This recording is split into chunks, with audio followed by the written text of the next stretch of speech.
Good evening, members.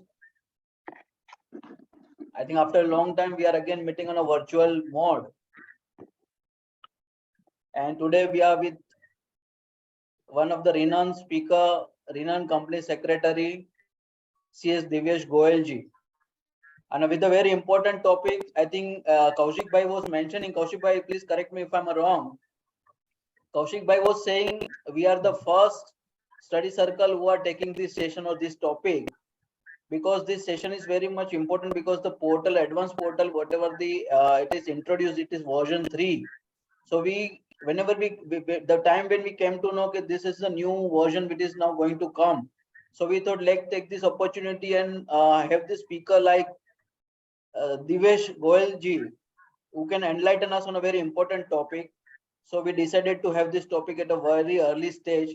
And thank you, Divyesh very bhai. timely, early and timely. Yes. Yes. So thank you, Divyesh bhai and Kaushik bhai, for having these sessions today at a very early stage. And thanks that we are very much fortunate to have this virtual platform. Because of that, we are able to have these speakers across the globe, from across the globe, right? So thanks for that also. And now, without taking much more of time, I would like to run first our institute motto song, a mark of our respect. So first we'll run our institute motto song, and then we'll take this session further.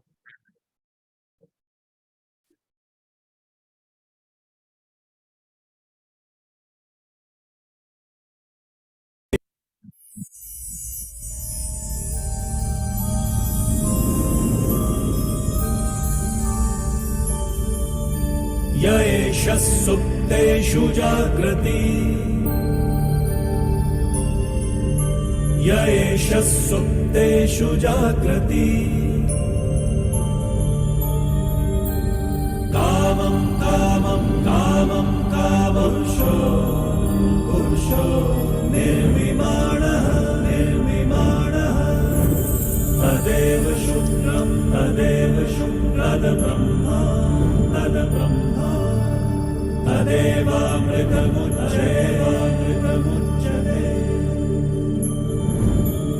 तस्मिन् लोकः शतः सर्वे तदूनात्यपि कश्चन एतद्वैता एतद्वैता एतद्वैता एतद्वैता एतद्वैता एतद्वैता.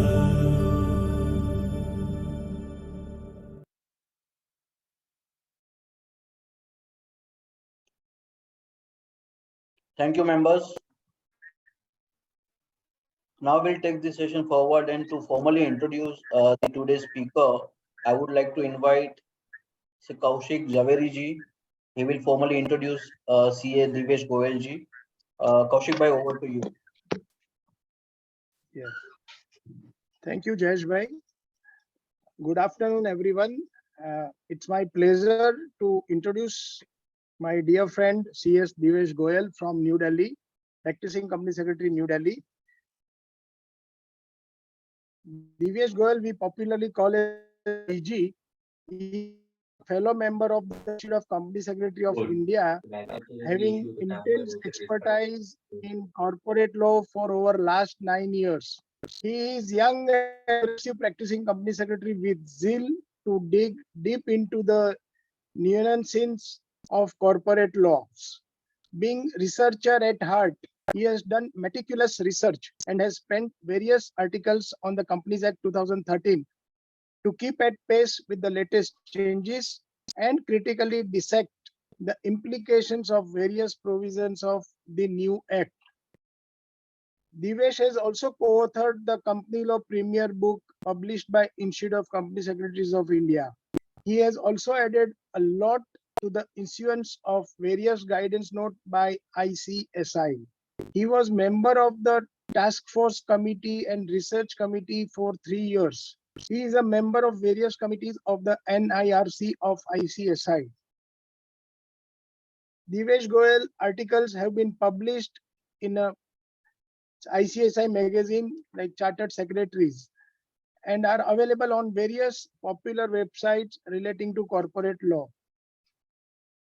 Divyesh has deliberated at several forums on corporate law throughout the country. Over last 2 years, he has deliberated for more than 200 seminars and penned approximately 800 articles on multiple topics of corporate law.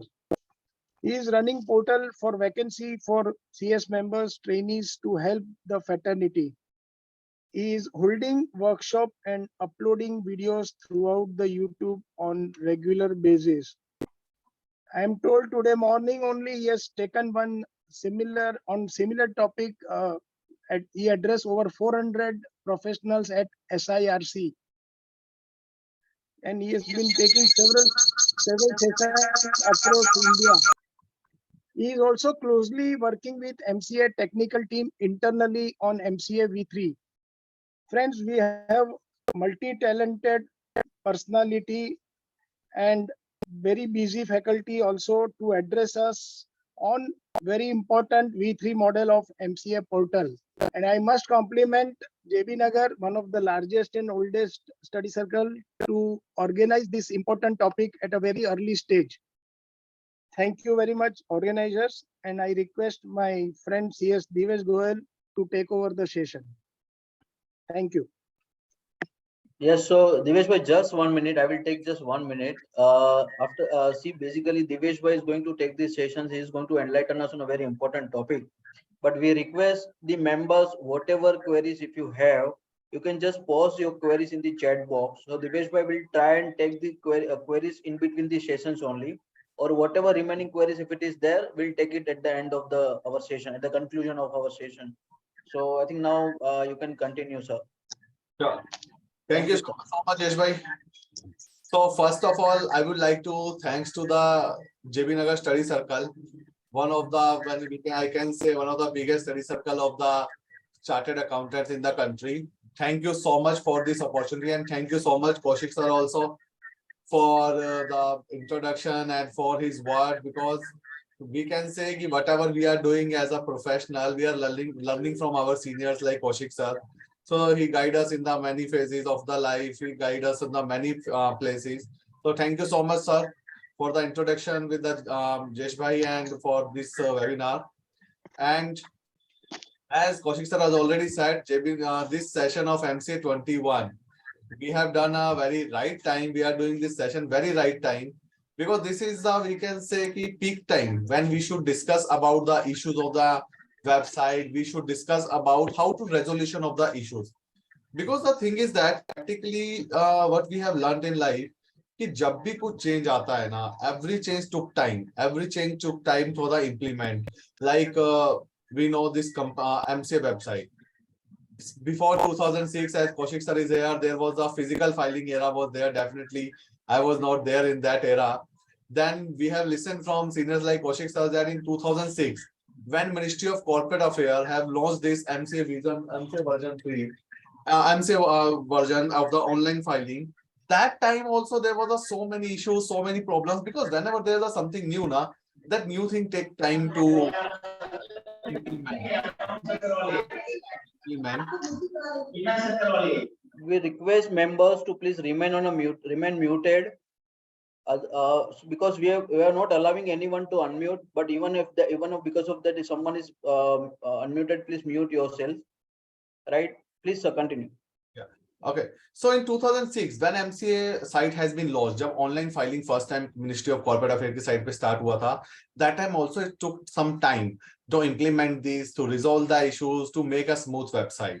Definitely, I have not worked in that era of 2006, but I have worked on the 2012-13 when Ministry have launched the MCA version 2. And this time of that 2012 AOC जब form होते थे 23 AC ACA, form 20B. At that time also there was so many issues, because the thing is that when Ministry any government launched so many new website, because this is a very big portal. अगर हम आज की date में companies की बात करें तो lot of companies are there in India and lot of companies are getting incorporated, so it is a very big or heavy portal. So every time whenever there is any such big changes, it took time. Like पीछे income tax portal में भी amendment हुआ था, that also took time.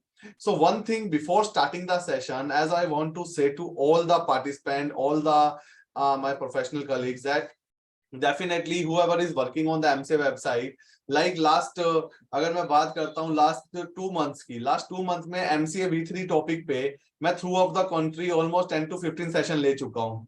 I know there is a frustration between professional, there is a irritation in the professional because of the site, because of the errors we are facing. But this is the time when we have to keep the patience. This is the time when we have to support our ministry and we have to work with them. Because I tell you one thing, as much as research I have done on the MCA V3 version, once this version will start working, it will be one of the smoothest version. Because definitely if government come up with a new version का कभी भी government का motto ये नहीं होगा कि issues create करने हैं या problem create करनी है, ठीक है? It's taking time, but sometime बोलते हैं ना कि इंतजार का फल मीठा होता है, तो definitely we have to wait little bit कि एक बार site properly work करने लग जाएगा. तो I must say this is one of the very good website of the ministry. Because अगर आज की डेट में हम बात करते हैं incorporation की, if we will pick up the data of the last 3 years का अगर हम डाटा पिक करते हैं, every day इंडिया में every month almost 30,000 to 35,000 companies incorporate होती है इंडिया में. तो as per the data since 2019 to 2023 per day India में 1000 कंपनीज इनकॉर्पोरेट हो रही है. So you can say कि how much is there the pressure on the ministry website, कि ministry की website पे actual में pressure कितना है at that time. Just one. So at that time, that right now there is a lot of pressure on the ministry website, but they are working it. If I will talk about the errors, abhi, after some half an hour, I will discuss about the queries, whichever is raised, whichever is faced by the professional. But one thing I want to tell you, जिस दिन portal launch हुआ था, if we will compare with today's date, that portal, then lot of thing has already been sorted out since that date. ठीक है, I cannot say कि it is fully sort out, but since still lot of things has already been sort out, because even जो ये MCA V3 है, V3 पे I have done lot of research, जैसा Kaushik sir ने भी बोला कि I'm already working with the ministry on all the many portals, and we are trying to help the ministry also.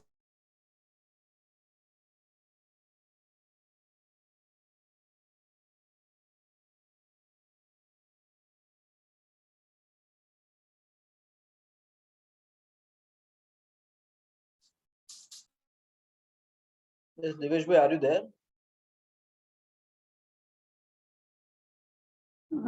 There's some problem, it seems.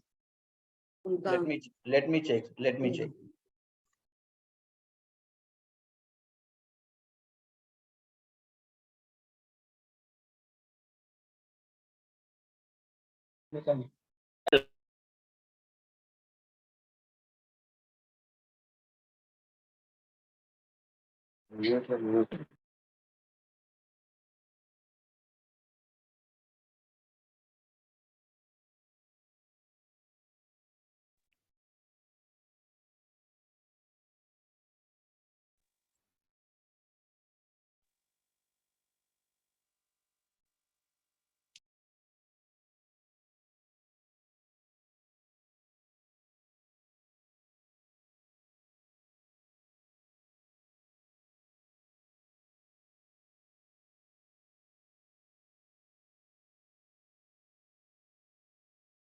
Yes, Devesh bhai is joining in just 1 minute because of some internet interruption. He's just offline. Will be joining in 1 minute. Please remain.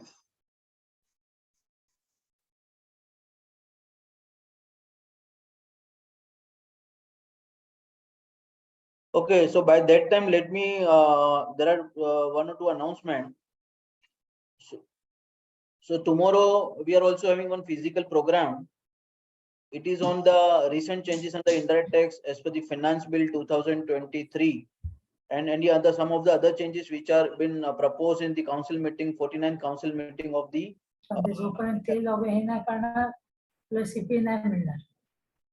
We request all the members to please remain muted. So tomorrow there is a study group meeting at Daratiplex, morning 9:30 to 12:30 on a recent indirect tax changes. So request all the members to please please attend this physical session at Daratiplex Andheri East near Subway.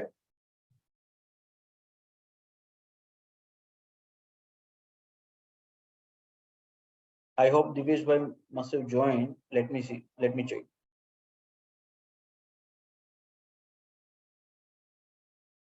No, he is still not joined, sir.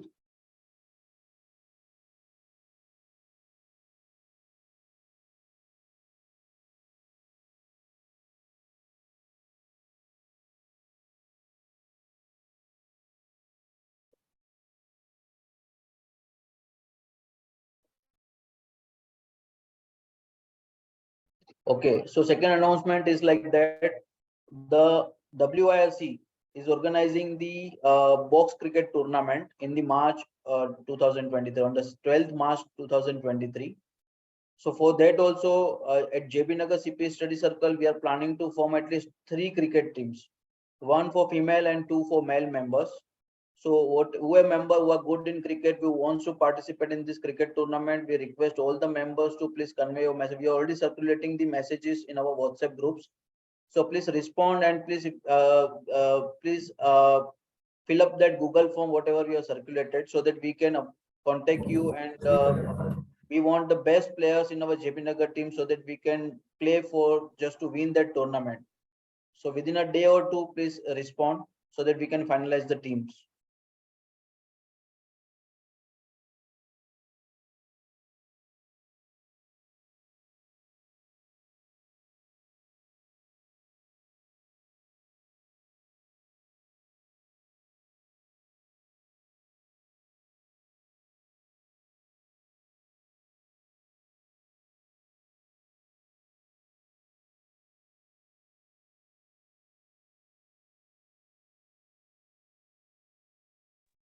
Sorry, there was a glitch in the net. Yes, welcome, sir, welcome. I'm sorry, these So, technical. Divesh bhai, we were mentioning the new portals and new things. So these all are the So glitches. this is like, these are all the glitches which are happening. Yes, so over to you, continue. Portal also can have these type of glitches. So we are giving the practical training to everyone. Continue, sir. Welcome. So as of I was discussing, see, in 2012 when also portal launched, now so many things was there. Up 2013 जो 23 में portal launch हुआ है MCA V3, about which we are talking about today. I have just prepared a small presentation also MCA V3, so that we can discuss about this. एक चीज जो जयेश भाई ने starting में बोला था, किसी का कोई भी क्वेरी हो, कोई भी क्वेश्चन MCA V3 का, please mention your proper query in the chat box. I will try, if I will able to take simultaneously with the topic, I will take the simultaneously. If I will find out some queries I should take in the end, then I will do that. First half an hour I will discuss about the MCA website. Then after half an hour I must say this is the topic. इस topic में मुझे कोई law discuss नहीं करना है, कोई interpretation discuss नहीं करना है, कोई section discuss नहीं करना है. This is completely a topic of your question and my answer. So I will just take half an hour कि मैं MCA website के बारे में आपको पूरा brief कर देता हूँ. Then after that half hour, we will just take up your queries. So be ready with your queries. जितनी भी आपकी queries है, you can mention the chat box. आप chat box में queries mention करते रहिए. I will try my best. जो आज JB Nagar Study Circle ने जो मुझे मौका दिया है, definitely I will try my best कि उस मौके को पूरा use करें और जितनी queries हम resolve कर पाए, उतनी query resolve करके आज यहाँ से जाए. Because जो इतना टाइम लगाने का जो पर्पस है, वो पर्पस ही ये है कि हम मैक्सिमम लोगों की हेल्प कर पाए. स्टिल मैं जब बंद होने से पहले I was discussing about the one point कि for this MCA V3 purpose, MCA V3 purpose के लिए स्पेसिफिकली हम लोगों ने ग्रुप क्रिएट किया था. उस ग्रुप का पर्पस ये था कि MCA V3 के रिगार्डिंग जो भी इश्यूज हो, जो भी क्वेरीज हो, हम डिस्कस कर पाए. तो वो ग्रुप का लिंक मैं आप लोगों के लिए भी शेयर कर रहा हूँ. If anyone want to join की रेगुलर बेस पे क्वेरीज एंड ऑल के लिए, तो you can join that also. So let me start with the introduction of the MCA V3. अब जब इंट्रोडक्शन की बात करते हैं तो थोड़ा सा V3 क्यों आया है, V3 का क्या पर्पस है, कैसे वर्क करता है, थोड़ा इस चीज पे भी हमें डिस्कशन डेफिनेटली करना बनता है. तो जब हम MCA V3 की बात करते हैं, अभी V2 से V3 वर्जन हुआ है. एज पर अगर मिनिस्ट्री की रिपोर्ट्स की हम बात करें, गवर्नमेंट रिपोर्ट्स की बात करें, this is totally a technology driven project. Because इस प्रोजेक्ट में definitely I must tell you, government have used lot of technology for this project. बहुत सारे we can say software based system पे काम करता है ये वर्जन, बहुत सारी ऐसी चीजों पे ये वर्जन काम करता है. सो डेफिनेटली नेक्स्ट थिंग होगी ईज ऑफ डूइंग बिजनेस. जब भी मैं बोलता हूँ अपने सेमिनार में ईज ऑफ डूइंग बिजनेस, हमेशा ऐसे रिएक्शन आते हैं कि sir ease of doing business कहाँ है, पोर्टल नहीं चल रहा है एंड ऑल. तो आई मस्ट टेल यू कि देखो, this is the initial days में इश्यूज आते हैं, चीजें आती है. But once this portal will start working, now I must tell you, we all will feel कि yeah, this is very great portal. हाँ, अब एक चीज जो मैं आप लोगों से बहुत स्पेसिफिकली डिस्कस करना चाहता हूँ इस दिस वेबिनार में, अभी तक जब हम एमसीए V3 की बात करते हैं, अभी तक जब भी V3 की बात करते हैं ना, तो as a professional I have discussed with lot of platform with the chartered accountant, I have discussed with the lot of platform with the company secretary. Always we talk only about the forms. We talk only two things, form file हो रहा है, form file नहीं हो रहा है, error आ रहा है, error नहीं आ रहा है। इसके अलावा V3 में और क्या है और क्या नहीं है, उस पर हम कभी डिस्कशन ही नहीं करते हैं। तो आज जो इस वेबिनार में मैं डिस्कस करना चाहता हूँ ना, मैं थोड़े बिगर प्रोस्पेक्टिव पे डिस्कस करना चाहता हूँ। थोड़े बिगर प्रोस्पेक्टिव में मैं चाहता हूँ डिस्कस करें कि एमसीए V3 में और क्या चीजें हैं। The one thing I want to make focus of everyone, MCA V3 version is totally a artificial intelligence based software. AI, artificial intelligence, you all are the chartered accountant, आप लोगों ने तो artificial intelligence पे वैसे भी audits and all में बहुत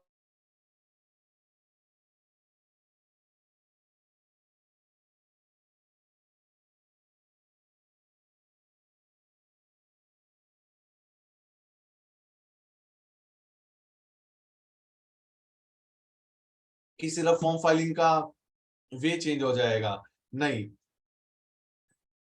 interconnection में इशू है। इस पोर्टल के बाद बहुत सारी और चीजें भी चेंज होने वाली है, बहुत सारे वीकेंड से चेक्स एंड बैलेंस ही चेंज हो जाएंगे।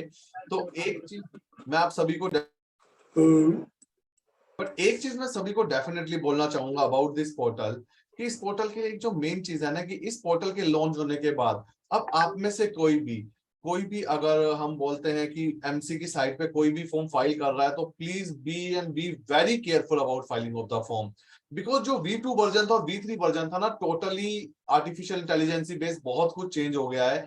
तो ये चीज आप लोग प्लीज केयरफुली रहिएगा कि V3 वर्जन कर रहे हैं तो आप प्रॉपर फॉर्म को फाइल करें। I tell you the reason, V3 version में बहुत सारी जगह आर्टिफिशियल इंटेलिजेंस का यूज हुआ है।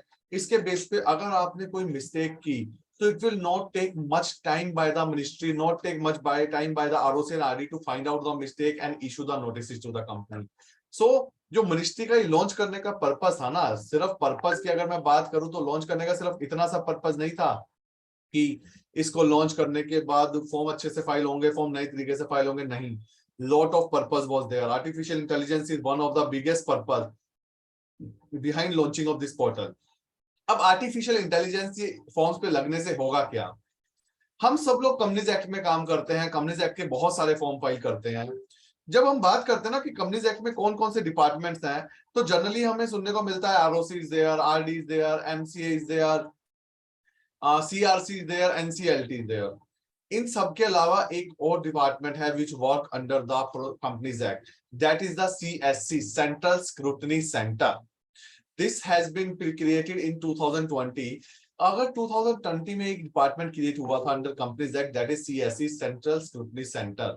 इसके नाम से पता चल रहा है कि डिपार्टमेंट का नाम में ही स्क्रूटनी वर्ड है। इस डिपार्टमेंट को क्रिएट करने का क्या पर्पस था? इसको क्रिएट करने का एक पर्पस था कि you all must be aware that there are the two type of form under companies act. One is the STP mode, other is the non STP mode form. STP mode means straight through process. Non STP mode means जिन forms को approve करने से पहले checking करनी पड़ेगी। तो always there are the two type form. कुछ forms होते हैं STP जो डायरेक्ट फाइल करते हैं और अप्रूव हो जाते हैं। तो डायरेक्ट फाइल करते हैं, अगर फॉर्म अप्रूव हो जाता है, that will be considered as the STP mode form. तो STP मोड फॉर्म्स को आज तक हमने सीरियसली नहीं लिया है, या मैं बोलूंगा कि प्रोफेशनल्स या कॉर्पोरेट इतना सीरियस नहीं लेते हैं in comparison to non STP, because STP mode में क्या होता है, फाइल होते ही अप्रूव हो जाता है। But that scenario has been changed after this CSC, Central Scrutiny Center, after this new provision under Companies Act in 2020, that's it, adjudication of the penalties. बहुत सारे नोटिस मिनिस्ट्री ने लास्ट 2 years में 2.5 year में issue किए हैं companies को for the delay in filing of the form, for the mentioning the wrong information in the form.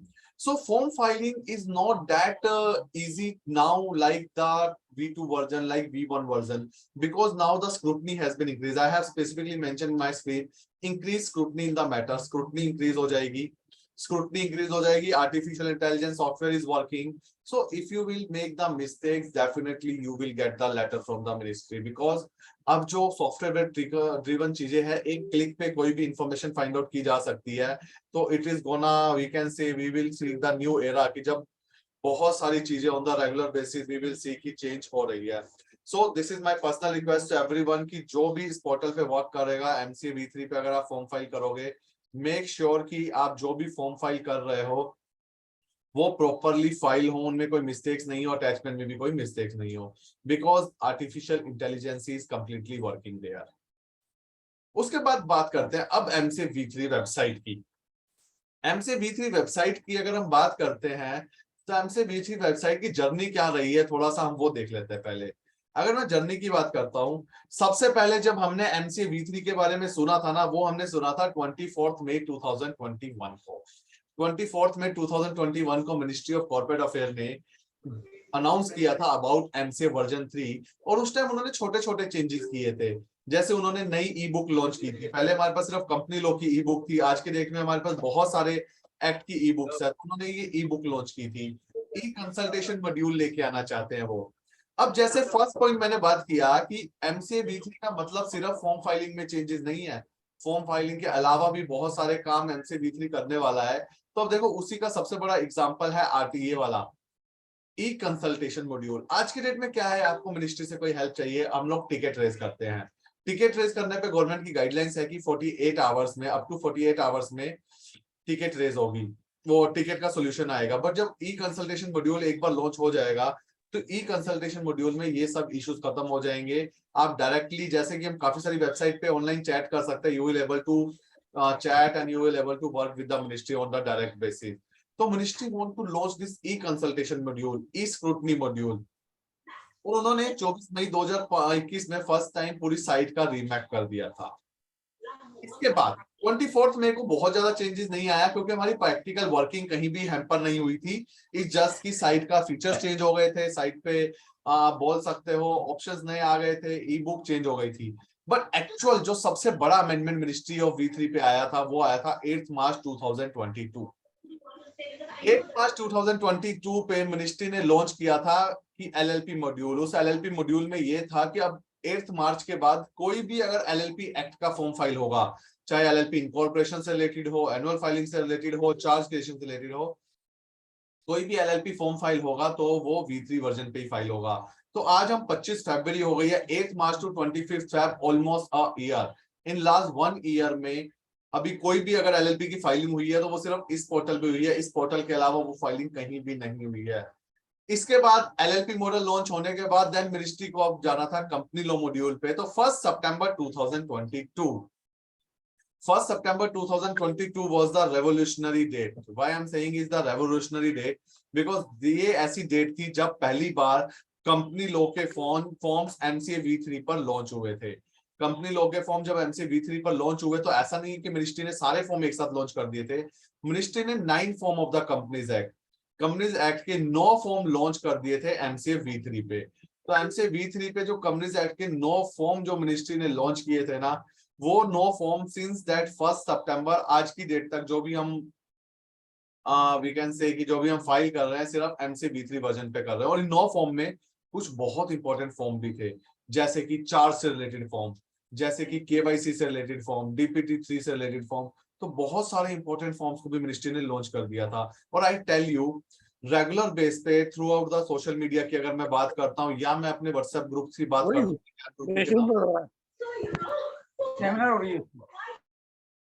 ज्ञान गुरुकुल के नाम से भी मेरे व्हाट्सएप ग्रुप है, या हम बात करते हैं सोशल मीडिया की, रेगुलर बेस पे ज्यादा नहीं तो लास्ट 1 ईयर में एवरी डे 50 to 60 क्वेरीज आती है सिर्फ एमसीए V3 के रिगार्डिंग। और लास्ट 1 मंथ की बात करूं तो per day 200 to 300 queries I am receiving just on the MCA V3। कुछ क्वेरीज इसलिए है कि टेक्निकल इश्यूज है, कुछ क्वेरीज इसलिए है कि अभी ये नई चीज है तो एवरीवन इज लर्निंग। तो अभी जब हमारी अंडरस्टैंडिंग में कहीं पे डिफरेंस है, हमारी लर्निंग में कहीं पे डिफरेंस है, तो कुछ इश्यूज उसके कारण भी आ रहे हैं। तो we are trying as a profession, we are trying कि हम उन ग्रुप्स में, ज्ञान ग्रुपुल में, अदर ग्रुप्स में उन क्वेरीज को आंसर कर पाए सो दैट मैक्सिमम लोगों को बेनिफिट हो। सो आज का भी पर्पस यही है कि इन सबका मैं जो आपसे डिस्कस कर रहा हूँ कि आप लोगों की बहुत सारी क्वेरीज रिजॉल्व हो पाए। 1 सितंबर के बाद लेटेस्ट ऑन द 23 जनवरी 2023, ये एक बहुत बड़ी रेवोल्यूशनरी डेट है in the history of the companies act, because इस दिन 56 form of the MCA V2 has been launched on the MCA V3। MCA V2 के 56 फॉर्म V3 पे लॉन्च हो गए हैं, और उसमें भी सबसे इंपॉर्टेंट फॉर्म जो होते हैं इनकॉर्पोरेशन। आज की डेट में कुछ भी इनकॉर्पोरेशन करना है तो MCA V3 वर्जन पे करना पड़ेगा, V2 वर्जन में नहीं कर सकते हैं। DIR 12 डायरेक्टर से रिलेटेड कुछ भी फाइल करना है तो V3 वर्जन पे ही होगा। INC 28, MGT 14, तो ये सारे फॉर्म आज की डेट में V3 वर्जन पे ही फाइल होंगे। तो जो हमारा आज का सेशन है, आज का टॉपिक है, वो इन सभी फॉर्म्स के रिगार्डिंग ही होगा। अभी हम थोड़ी पहले चीजें डिस्कस कर लेते हैं क्वेरीज पे जाने से पहले कि हमसे V3 में और क्या क्या न्यू चीजें हैं, हमसे V3 में और क्या क्या चेंजेस आए हैं। अगर जब मैं चेंजेस की बात करता हूं तो एक अच्छा चेंज आया है कि last approximately 10-12 days before ministry ने कंपनीज एक्ट के कुछ फॉर्म्स को नॉन एसटीपी मोड से एसटीपी मोड में कर दिया है। अब नॉन एसटीपी से एसटीपी में करने का बेनिफिट क्या हुआ कि जैसे अभी आपको अपनी स्क्रीन पे 10 फॉर्म दिख रहे हैं, पहले अगर हम इन 10 फॉर्म फाइल करते थे ना, तो ये 10 फॉर्म अप्रूवल रूट में थे, हम फाइल करते थे, आरओसी के पास जाते थे, फॉर्म आरओसी फॉर्म्स को चेक करता था, देन अप्रूवल देते थे। तो इट्स टुक टाइम, चाहे वो 1 दिन ले, 10 दिन ले, 1 मंथ ले, but it's took time. But अब क्या हो गया कि 10 के 10 फॉर्म एसटीपी मोड में हो गए, और एसटीपी मोड में फॉर्म होने का मतलब है जैसे आपने फाइल किया इमीडिएटली फॉर्म गेट अप्रूव्ड। तो अब ये 10 फॉर्म ऐसे हैं जो आज की डेट में अगर आप फाइल करते हैं तो ये टाइम नहीं लेंगे, इमीडिएटली अप्रूव्ड हो जाएंगे। इसमें कुछ बहुत इंपॉर्टेंट फॉर्म है। सबसे पहले बात करते हैं SH7। SH7 बात करता है इंक्रीज इन ऑथराइज कैपिटल की। SH7 increase in authorise capital की बात करता है, और increase in authorise capital SS7 increase in authorise capital की बात करता है, और SS7 बोलता है कि जब भी आपको ऑथराइज कैपिटल इंक्रीज करनी है तो ये फॉर्म फाइल होगा। पर अब इस फॉर्म में एक इशू क्या आता था, इस फॉर्म का सबसे बड़ा इशू ये था कि आपको फंडिंग लेनी है, फंडिंग लेने के लिए आपको अपनी ऑथराइज कैपिटल इंक्रीज करनी पड़ती थी। अब ऑथराइज कैपिटल इंक्रीज होने में टाइम लग रहा है, अगर आपको 10 डेज लग रहा है, 20 डेज लग रहा है, मिनिस्ट्री फॉर्म अप्रूव होने में 1 डे लग रहा है, तो आपको उस टाइम के लिए वेट करना पड़ता था। बट अब क्या हो गया, जब से मिनिस्ट्री ने एसटीपी मोड फॉर्म कर दिया, आप फाइल करो, इमीडिएट आपकी ऑथराइज कैपिटल इंक्रीज हो जाएगी, तो आपका टाइम पीरियड सेव हो गया है। INC 28, MGT 14, DPT 3, AOC 5, these are the very important form। अब ये सभी फॉर्म एसटीपी मोड में हो गए हैं। नो डाउट एसटीपी मोड में इन फॉर्म्स के होने से एक बेनिफिट ये है कि अब इन फॉर्म की अप्रूवल के लिए हमें वेट नहीं करना पड़ेगा। But other thing with other issue if I will say कि एसटीपी मोड में होने से अब ये सभी फॉर्म स्क्रूटनी में सीएससी के पास चले जाएंगे, सेंट्रल स्क्रूटनी सेंटर। तो अगर हमने कोई मिस्टेक्स किया है, कोई डिफॉल्ट किया है, तो they can levy penalty on us as much as mention under the section. But ये 10 फॉर्म है। आज की डेट में अगर आपका क्लाइंट बोलता है कि ऑथराइज कैपिटल का फॉर्म फाइल करने में कितने दिन में ऑथराइज कैपिटल इंक्रीज हो गया, आप बोल सकते हो फॉर्म फाइल करने के बाद इमीडिएटली ऑथराइज कैपिटल इंक्रीज हो जाएगी। फॉर्म फाइल करने के बाद MGT 14 की बात करता हूँ, फॉर्म फाइल करने के बाद इमीडिएटली मेमोरेंडम और आर्टिकल ऑफ एसोसिएशन का अमेंडमेंट अप्रूव हो जाएगा, या कोई ऑर्डर फाइल कर रहे हैं तो वो इमीडिएटली अप्रूव हो जाएगा। तो this is a welcome move from the ministry side. ये एक वेलकम मूव है मिनिस्ट्री का कि उन्होंने इन फॉर्म्स को, कि मिनिस्ट्री ने इन 10 फॉर्म्स को नॉन एसटीपी मोड से अब एसटीपी मोड में कर दिया है। अब नॉन एसटीपी मोड में एसटीपी मोड में करने में डेफिनेटली हमें बेनिफिट्स तो मिलेंगे ही। अब आते हैं कुछ नई रिक्वायरमेंट्स की। अब क्या है कि सिर्फ फॉर्म चेंज हुए हैं तो ये नहीं हुआ कि ई फॉर्म से सिर्फ वेब फॉर्म हो गए हैं, फॉर्म्स के अंदर बहुत सारे चेंजेस भी आ गए हैं। अब फॉर्म्स में जब हम चेंजेस की बात करते हैं, अभी तक क्या था, जब भी आप प्राइवेट प्लेसमेंट ऑफ शेयर्स करते हो, प्राइवेट प्लेसमेंट का सेक्शन बोलता है company have to file PS3 for the private placement of share within 15 days from the date of the allotment of the share. But होता क्या था, अगर हमने 15 डेज में प्राइवेट प्लेसमेंट ऑफ शेयर्स का फॉर्म नहीं फाइल किया, 15 days में अगर हमने नहीं फाइल किया तो कोई बड़ा इशू नहीं था। 15 डेज में नहीं फाइल करते थे तो 15 डेज के बाद आप एडिशनल फीस पे करके हम लोग फॉर्म फाइल कर दिया करते थे। बट अब यहाँ मिनिस्ट्री ने इशू क्रिएट कर दिया है, अगर आपने 15 डेज में फॉर्म नहीं फाइल किया तो 16 डे पे आपका फॉर्म फाइल ही नहीं होगा। आपको पहले एडजुडिकेशन फाइल करना पड़ेगा विद द आरओसी, एडजुडिकेशन में पेनल्टीज पे करनी पड़ेगी, उसके बाद ही आपका फॉर्म फाइल होगा। You all are the chartered accountant, आप लोग ऑडिट्स भी करते हैं, आप लोग फंडिंग्स में भी हेल्प करते हैं कॉर्पोरेट्स को, और एडवाइजरी तो डेफिनेटली एज अ प्रोफेशनल करना ही है। तो किसी भी कॉर्पोरेट को एडवाइस देते हैं, किसी भी कॉर्पोरेट से डिस्कशन करते हैं, तो this is a very important point जो आपको उन्हें बताना है कि अगर आप प्राइवेट प्लेसमेंट कर रहे हो तो मेक श्योर कि आपका फॉर्म 15 डेज में फाइल हो जाना चाहिए। अगर आपका फॉर्म 15 डेज में फाइल नहीं होता in case of private placement, तो आप 16 डे पे फॉर्म नहीं फाइल कर पाओगे, आपको पहले जाकर एडजुडिकेशन करवाना पड़ेगा, उसके बाद ही आपका फॉर्म फाइल होगा। तो this is the new thing in MCA V3 version. तो इस पे हमें डेफिनेटली बहुत कंसर्न रखना है, इस पे डेफिनेटली हमें बहुत सारे चेक्स रखने हैं ताकि ये प्रॉब्लम हम फेस नहीं करें। और ये तो बात थी private placement of share. Private placement के अलावा जितने भी PS3 फाइल होते हैं for allotment of share, right issue of shares के लिए या अदर सिक्योरिटीज के लिए, वहां पे प्रोविजन है कि PS3 should be filed within 30 days from the date of allotment of the share, within 30 days from the date of the allotment of the share. अब वहां पे अगर 30 डेज में फाइल करते हैं वेल एंड गुड है, but 30 का अगर 31st डे हो जाता है तो you are not allowed to file the form without adjudication. Adjudication के लिए आपको पूरी एप्लीकेशन बनानी पड़ती है, ROC में सबमिट करनी पड़ती है, हियरिंग्स होती है, पेनल्टी लगती है, तो आप पेनल्टी को अवॉइड नहीं कर सकते। तो मेक श्योर कि ये जो नए फीचर्स आए हैं, अमेंडमेंट्स आए हैं, आप उनके according with in time form file करो। अब लेट फॉर्म फाइलिंग पे सिर्फ एडिशनल फीस नहीं लगती है, लेट फॉर्म फाइलिंग पे कुछ कुछ फॉर्म फाइल ही नहीं है। जैसे कि थर्ड फॉर्म में बात करूंगा INC20A। INC20A फाइल करते हैं for the declaration of the commencement of the business. जो भी नई कंपनी बनती है उसको इनकॉर्पोरेशन के विद इन 180 डेज एक INC20A that is the declaration of the commencement of business file करना पड़ता है। पहले क्या था, कंपनीज 180 दिन के बाद भी फाइल करती थी, एडिशनल फीस पे कर देती थी, that not a big task, but now the scenario has been completely change. अगर आप 180 दिन में INC20A फाइल नहीं करते हैं तो 181st डे पे आप फाइल कर भी नहीं पाएंगे। 181st डे पे जब आप फाइल करने जाएंगे तो पहले आपको एडजुडिकेशन करवाना पड़ेगा, then only you will be able to file this form. So ये कुछ नए फीचर्स है जो मैं आप लोगों से डिस्कस कर रहा हूँ। आई नो इन फीचर्स के थ्रू मैं कोई क्वेरी डिस्कस नहीं कर रहा हूँ, बट क्वेरी से भी कहीं आई मस्ट से कि क्वेरी से भी किसी लेवल पे ये ज्यादा इंपॉर्टेंट है। पर रीजन मैं आपको बता ही चुका हूँ कि अगर इन फॉर्म को हम टाइमली नहीं करते हैं तो हमें बहुत सारे कॉन्सिक्वेंसेस ऑफ पेनल्टी के फॉर्म में बहुत सारे कॉन्सिक्वेंसेस को बोल सकते हैं कि हमें फेस करना पड़ेगा। जैसे अब एक और बात करता हूँ, CG1। आज तक CG1 क्यों फाइल करते थे? CG1 हमारा फाइल होता था इन केस ऑफ अगर हमारा MGT 14 300 डेज से डिले हो गया। तो 300 डेज से ज्यादा जब MGT 14 होता था ना, कभी भी हम लोग सीरियसली नहीं लेते थे, बिकॉज ये था चलो 300 दिन से ज्यादा तो हुआ है, MCA से एडजुडिकेशन करवा लेते हैं। अब वो एडजुडिकेशन का प्रोसेस भी टोटली चेंज हो गया है और कंडोनेशन का प्रोसेस भी। आज की डेट में अगर आपका MGT 14 300 दिन से डिले हो जाता है तो आपके पास CG1 फाइल करके कंडोनेशन करवाने का कोई ऑप्शन नहीं है, ये प्रोसेस ही कंपनी लॉ से हट गया है।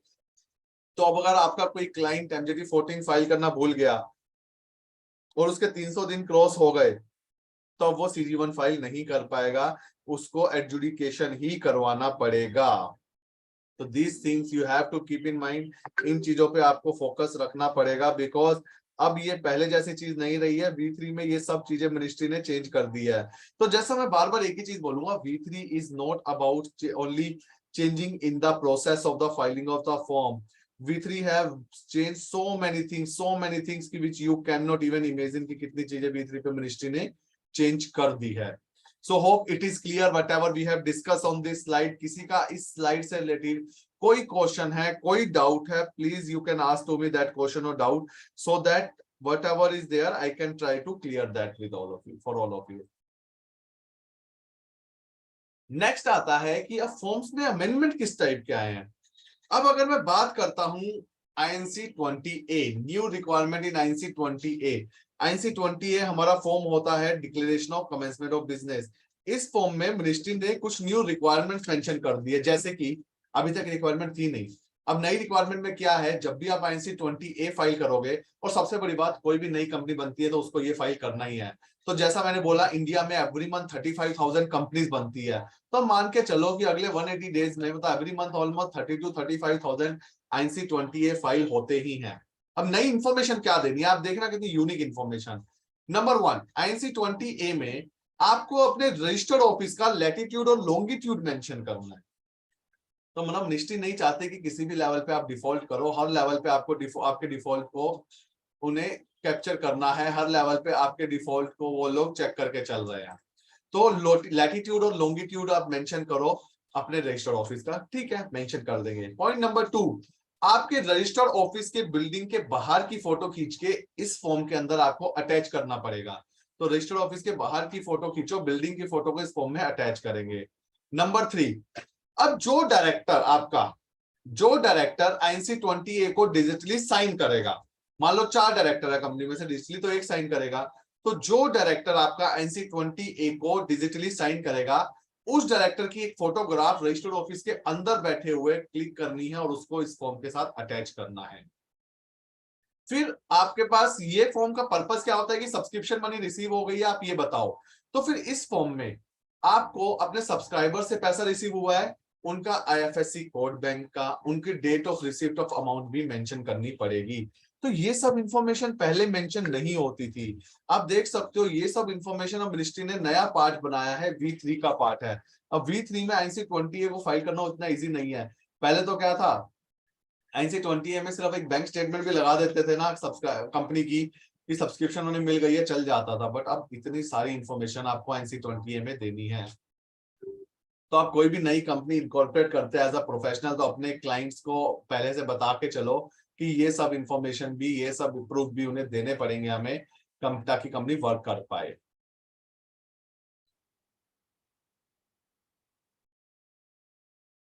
अब कुछ क्वेरीज से पहले मैं थोड़ा सा बस एक पॉइंट डिस्कस करना चाहूंगा। हाँ, MC-V3।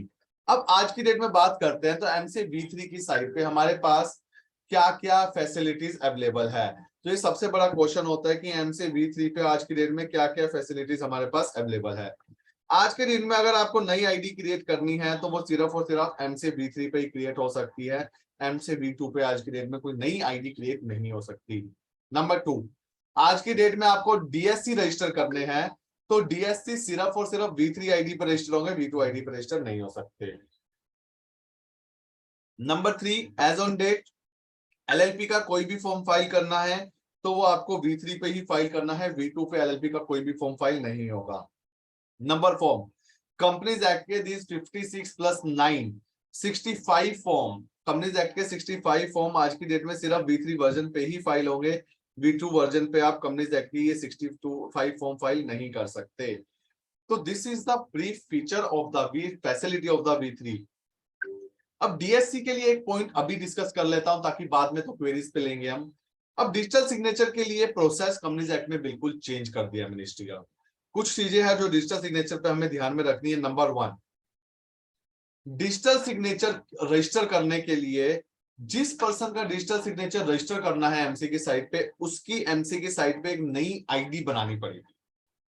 MC-V3 पे 2 टाइप की आईडी बनती है, एक तो रजिस्टर्ड यूजर, एक बिजनेस यूजर। आपको DSC रजिस्टर करने के लिए बिजनेस यूजर आईडी बनानी पड़ेगी MC-V3 पोर्टल पे। मैं बोलता हूं मैं एक प्रोफेशनल हूं, मैं as a practising company secretary आज की डेट में मैं 50 कंपनीज के असाइनमेंट्स करता हूं, 50 कंपनीज की रिटेनरशिप है। उन 50 कंपनीज में ऑन एन एवरेज 2, 3, 4 करके 150 डायरेक्टर है।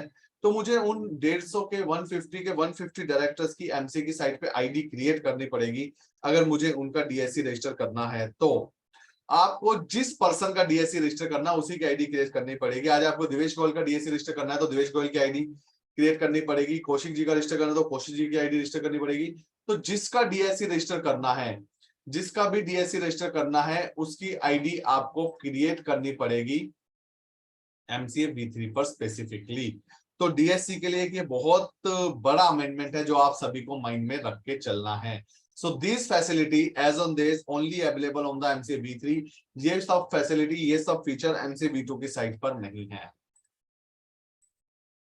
अब जैसा कि मैंने बोला MC-V3 पर 2 तरह की आईडी बनती है, रजिस्टर्ड यूजर आईडी और बिजनेस यूजर आईडी। ये 2 तरह की आईडी MC-V3 पर बनती है, रजिस्टर्ड यूजर और बिजनेस यूजर। अब दोनों में डिफरेंस क्या है? देखो, पहला डिफरेंस, रजिस्टर्ड यूजर आईडी सिर्फ और सिर्फ इंडिविजुअल्स के लिए बन सकती है, अदर देन इंडिविजुअल्स के लिए रजिस्टर्ड यूजर आईडी नहीं बन सकती। बट बिजनेस यूजर आईडी बहुत सारे लोगों के अलग अलग क्राइटेरिया है बिजनेस यूजर में, लाइक कंपनी की बन सकती है, LLP की बन सकती है, डायरेक्टर की बन सकती है, डेजिग्नेटेड पार्टनर की, manager, secretary, authorised representative, professional staff member, बहुत सारे अलग अलग क्राइटेरिया जैसा आपको स्क्रीन पर दिख रहे होंगे। तो अगर आज की डेट में अगर आपको V2 पर आईडी क्रिएट करनी है, sorry registered user ID create करनी है, तो रजिस्टर्ड यूजर में सिर्फ इंडिविजुअल ही क्रिएट कर सकता है, बट बिजनेस यूजर में इतनी सारी कैटेगरीज हैं। तो मैं ये बात मान के चलते हैं कि business user ID is a very important ID, registered user is very less.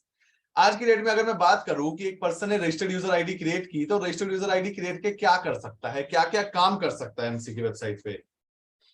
Registered user ID create करके वो ई बुक को कंसीडर कर सकता है, ई बुक पढ़ सकता है MC की साइट में, ई कंसल्टेशन की फैसिलिटी जब आ जाएगी उसे यूज कर पाएगा, मास्टर डाटा सर्विसेज को यूज कर सकता है, व्यू पब्लिक डॉक्यूमेंट सर्विसेज को यूज कर सकता है। पर सबसे important thing, registered user ID से अगर मैं फॉर्म फाइलिंग की बात करता हूं, बिकॉज एज अ प्रोफेशनल हमारा सबसे ज्यादा फोकस ही फॉर्म फाइलिंग पे होता है, तो as a registered user ID जब मैं फॉर्म फाइलिंग की बात करता हूं ना, तो रजिस्टर्ड यूजर से सिर्फ दो ही टाइप के फॉर्म फाइल होते हैं, number 1 incorporation of LLP, number 2 incorporation of company. इन दो के अलावा रजिस्टर्ड यूजर आईडी से कोई फॉर्म नहीं फाइल होते। हाँ, आज की डेट में मुझे कंपनी का नेम अप्रूव कराना है, एलएलपी का नेम अप्रूव कराना है, तो मैं रजिस्टर्ड यूजर आईडी बना के भी करवा सकता हूँ, या कंपनी या एलएलपी इनकॉर्पोरेट करनी है वो भी मैं रजिस्टर्ड यूजर आईडी बना के भी कर सकता हूँ। बट इसके अलावा रजिस्टर्ड यूजर आईडी का और कोई भी पर्पस नहीं है और कोई भी यूज नहीं है। बट वही साइमल्टेनियसली जब मैं बात करता हूं बिजनेस यूजर आईडी का, तो business user ID is a totally a different ID. Business user ID बनाते वक्त जो, अब देखो क्या है कि भाई आई एम डिस्कसिंग दिस, आप सब लोगों को अपनी आईडीज भी बनानी होगी, अपने क्लाइंट्स की आईडीज भी बनानी होगी, अपने एसोसिएट्स के साथ भी नॉलेज शेयर करनी होगी, तब ये पॉइंट बहुत काम आएगा कि हम बिजनेस यूजर आईडी क्रिएट तो कर रहे हैं या अपनी पुरानी रजिस्टर्ड यूजर आईडी को अपग्रेड करके बिजनेस यूजर आईडी कर रहे हैं, बट जो वो बिजनेस यूजर आईडी क्रिएट कर रहे हैं वो कौन सी कैटेगरी में हमें क्रिएट करनी चाहिए, ये हमारे लिए सबसे इंपॉर्टेंट क्वेश्चन है कि बिजनेस यूजर आईडी जो हम क्रिएट कर रहे हैं वो हमें कौन सी कैटेगरी में रजिस्टर करनी चाहिए। जो बिजनेस यूजर आईडी हमें क्रिएट करनी है, अब यहाँ पे डिफरेंट डिफरेंट कैटेगरीज है। Like first category is company. अगर हम कंपनी की कैटेगरी में बिजनेस यूजर आईडी क्रिएट कर रहे हैं तो उसमें काफी सारी लिमिटेशन है। अब हमें उन्हें लिमिटेशंस को बहुत अच्छे से समझना है, बिकॉज जब तक हम लिमिटेशंस को नहीं समझेंगे हम प्रॉपरली वर्क नहीं कर पाएंगे, हम प्रॉपरली काम नहीं कर पाएंगे। तो उस बिजनेस यूजर आईडी के लिए हमें प्रॉपरली उन्हें समझना पड़ेगा, तभी हम आगे कुछ कर पाएंगे। जैसे कि अगर आप आईडी क्रिएट करते हो एज अ कंपनी, अब कंपनी की अगर आपने आईडी क्रिएट की ना, कंपनी का सिन नंबर यूज करते हुए कंपनी की आईडी क्रिएट की, तो उस आईडी को आप सिर्फ और सिर्फ यूज कर पाओगे उस कंपनी के फॉर्म फाइल करने के लिए, उसके अलावा किसी भी पर्पस के लिए आप उस आईडी को यूज नहीं कर पाओगे। फॉर एन एग्जांपल, मेरी एक कंपनी है एबीसी प्राइवेट लिमिटेड, तो मैं अगर उसकी आईडी क्रिएट करूंगा तो मैं उससे सिर्फ एबीसी प्राइवेट लिमिटेड के ही फॉर्म फाइल कर पाऊंगा और किसी के फॉर्म नहीं फाइल कर पाऊंगा। फिर सेकंड कैटेगरी आती है डायरेक्टर की, डेजिग्नेटेड पार्टनर की। जब डायरेक्टर डेजिग्नेटेड पार्टनर की हम बात करते हैं तो डायरेक्टर और डेजिग्नेटेड पार्टनर की आईडी में सिर्फ आप वही फॉर्म फाइल कर पाओगे। फॉर एग्जांपल, आज Divesh Goyal as a director मैं अपनी आईडी क्रिएट करता हूं, तो मैं अपनी उस आईडी से सिर्फ उन्हीं कंपनीज के फॉर्म फाइल कर पाऊंगा जो मेरी जिस कंपनी में मैं डायरेक्टर हूं। तो आप देखो यहाँ लिमिटेशन है, कंपनी की आईडी कंपनी तक लिमिटेड है, डायरेक्टर की आईडी डायरेक्टर के डिन नंबर तक लिमिटेड है। फिर कुछ कैटेगरी आती है manager, secretary, authorised representative. Manager, secretary, authorised representative की आईडी क्रिएट करने के लिए भी आपको कंपनी का सिन नंबर डालना पड़ता है। तो हम ये बोल सकते हैं कि जब भी हम मैनेजर, सेक्रेटरी और ऑथराइज्ड रिप्रेजेंटेटिव की आईडी क्रिएट करेंगे तो वो भी कंपनी तक रिस्ट्रिक्टेड रहेगी, सिर्फ उस कंपनी के फॉर्म ही हम उससे फाइल कर पाएंगे। फिर आते हैं सबसे बेस्ट आईडी जो as a chartered accountant, as a company secretary I will say कि जो हमें क्रिएट करनी चाहिए, that is a professional user ID. अब प्रोफेशनल यूजर आईडी में क्या होता है? This category compromise of the professional which are company secretary, chartered accountant and the cost accountant. अगर आज एक मैं प्रैक्टिसिंग कंपनी सेक्रेटरी हूं या प्रैक्टिसिंग चार्टर्ड अकाउंटेंट हूं, तो मैं जो आईडी क्रिएट करूंगा ना वो प्रोफेशनल यूजर आईडी क्रिएट करूंगा। प्रोफेशनल यूजर आईडी में लिमिटेशंस नहीं है, मैं किसी भी कंपनी का फॉर्म फाइल कर सकता हूं, किसी भी एलएलपी का फॉर्म फाइल कर सकता हूं, किसी का भी केवाईसी कर सकता हूं। तो प्रोफेशनल यूजर आईडी बहुत ज्यादा, यू कैन से कि बहुत ज्यादा ओपन आईडी है, you can use for the many purposes. This is about the professional user ID. So अगर आप एक चार्टर्ड अकाउंटेंट इन प्रैक्टिस है या कंपनी सेक्रेटरी इन प्रैक्टिस है, तो इट इज एडवाइजेबल आप सिर्फ प्रोफेशनल यूजर आईडी क्रिएट करो, because professional user ID create करने पे क्या होगा कि आप लोग किसी भी क्लाइंट का कोई भी फॉर्म फाइल कर पाओगे। फिर नोडल ऑफिसर अपनी आईडी क्रिएट कर सकते हैं, डिप्टी नोडल ऑफिसर अपनी आईडी क्रिएट कर सकते हैं। तो these are the some use of the ID and some way of the ID. अब इसके बाद मैं बात करता हूं, अभी आज की डेट में हमें पता है मिनिस्ट्री ने एमसीए वेबसाइट लॉन्च की है। अब उसको लॉन्च करने के बाद थोड़ा सा इशू क्या आ रहा है कि अभी कुछ फॉर्म फाइलिंग में एरर्स आ रहे हैं, कुछ इश्यूज आ रहे हैं, जो सभी परेशान हैं कि इन एरर्स को कैसे रिजॉल्व करें, उन इश्यूज को कैसे रिजॉल्व करें। अब उनको रिजॉल्व करने के लिए मिनिस्ट्री ने बोला कि ये 6 ऐसे फॉर्म्स हैं, अभी सर्कुलर आया था आज 25 फरवरी में ना, 22 फरवरी को सर्कुलर आया था। उस सर्कुलर में मिनिस्ट्री ने बोला ये जो 6 फॉर्म आप नीचे देख रहे हो इनके सामने इनका पर्पस भी मेंशन किया हुआ है। अगर ये 6 फॉर्म इनमें से किसी पर्पस के लिए फाइल करते हो तो आपके पास अभी टाइम है कि 31 मार्च तक आप इन्हें फिजिकल में फाइल कर सकते हो आपके कंसर्न आरओसी के पास। अब फॉर्म कैसे लिए? GNL2। अगर GNL2 आप सिर्फ और सिर्फ प्रोस्पेक्टस रिलेटेड डॉक्यूमेंट या प्राइवेट प्लेसमेंट के लिए फाइल करना चाहते हो तो एज पर दिस सर्कुलर आपको फिजिकल में फाइल करना अलाउड है। फिर बात करते हैं MGT 14 की। अगर आप MGT 14 सिर्फ प्रोस्पेक्टस रिलेटेड फाइलिंग के लिए या फिर MGT 14 आप प्राइवेट प्लेसमेंट के लिए फाइल करना चाहते हो तो फिजिकल में अलाउड है। फिर चाहे PS3 हो गया, SH8, SH9, SH11, ये 6 ऐसे फॉर्म है 31 मार्च तक फिजिकल में फाइल करना अलाउड है। अब यहाँ पे मेरे पास लोगों के क्वेश्चन आते हैं, मैं 1 बाय 1 इससे रिलेटेड डिस्कस करता हूँ। एक मेरे पास क्वेश्चन आया था मेरे व्हाट्सएप ग्रुप में, ज्ञान ग्रुप में, समवन आस्क्ड कि सर ये फॉर्म 22 फरवरी से लेके 31 मार्च तक फिजिकल में फाइल हो सकते हैं, तो क्या ये मैंडेटरी हो गया कि फिजिकल में फाइल करने हैं या हम इसको इलेक्ट्रिक भी फाइल कर सकते हैं? तो the answer is there, electronic file करने में कोई स्टॉपेज नहीं है, कोई रोक नहीं है। फिजिकल वे इसलिए अलाउ किया है कि अगर किसी केस में किसी एरर के कारण आप इलेक्ट्रिक नहीं कर पा रहे तो आप फिजिकल फाइल कर सकते हो इस केस में। तो this was the purpose. So physical और इलेक्ट्रिक दोनों मोड आज की डेट में तो अवेलेबल है इन 6 फॉर्म्स के लिए। फिर किसी पर्सन का क्वेश्चन आता है मुझे अपने आर्टिकल ऑफ एसोसिएशन में अल्टर करना है या मैंने कोई स्पेशल रेजोल्यूशन पास किया है जिसके लिए मुझे MGT 14 फाइल करना है, तो क्या वो MGT 14 में फिजिकली फाइल कर सकता हूं? Then my answer will be no, because according to this circular आप सिर्फ वही MGT 14 फिजिकल फाइल कर सकते हैं जो या तो प्राइवेट प्लेसमेंट से रिलेटेड हो या जो प्रोस्पेक्टस से रिलेटेड हो। फिर आती है PS3 में मिनिस्ट्री ने ओपन किया है कि आपका किसी भी टाइप का अलॉटमेंट ऑफ शेयर हो आप PS3 फिजिकल में फाइल कर सकते हो। अब सबसे इंपॉर्टेंट चीज है फिजिकल में फाइल करने का प्रोसेस क्या है, ये नंबरिंग आप अवॉइड कर देना। सबसे पहला स्टेप है कि कंपनी को फिजिकल में फॉर्म बनाना है। फिजिकल में बनाने के लिए फॉर्म कहां से लाएं? V3 वर्जन पे तो जब तक आप फॉर्म फिल नहीं करते हो, V3 वर्जन में आप जब तक फॉर्म फिल नहीं करते हो आप डाउनलोड नहीं कर सकते। V2 वर्जन में आज की डेट में फॉर्म है नहीं, तो आप कैसे बनाओगे? आप ये फॉर्म बनाओगे कैसे? तो आज की डेट में एक ऑप्शन तो ये है कि V3 का जो सर्कुलर आया था ना उसमें फिजिकल फॉर्म्स बने हुए थे, उन फॉर्म्स का प्रिंट आउट निकालो। स्टेप नंबर 2, प्रिंट आउट निकाल के उसको मैन्युअली फिल करो। स्टेप नंबर 3, एक अंडरटेकिंग प्रिपेयर करो, डिक्लेरेशन, एक अंडरटेकिंग डिक्लेरेशन प्रिपेयर करो कि उस अंडरटेकिंग में मेंशन करेंगे कि हम जब भी जैसे भी पोर्टल अलाउ करेगा फिजिकल ई फाइलिंग, हम ई फाइलिंग कर देंगे, बट अभी हम फिजिकल कर रहे हैं।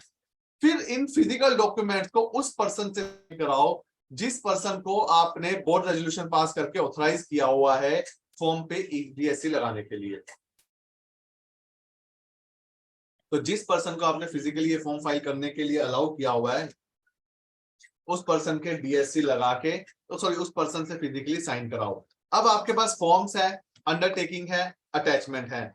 फॉर्म, अंडरटेकिंग और अटैचमेंट, इन तीनों का प्रिंट आउट आपके पास है, वो तीनों आपके पास साइन है। उन साइन कॉपीज को अब आपको अपने कंसर्न ROC के पास ले जाना है, वहां सबमिट करना है। जब आप सबमिट करोगे ना तो ROC आपको एक डिक्लेरेशन एक एक्नॉलेजमेंट देगा। एक्नॉलेजमेंट का फॉर्मेट भी ऑलरेडी प्रिस्क्राइब्ड है।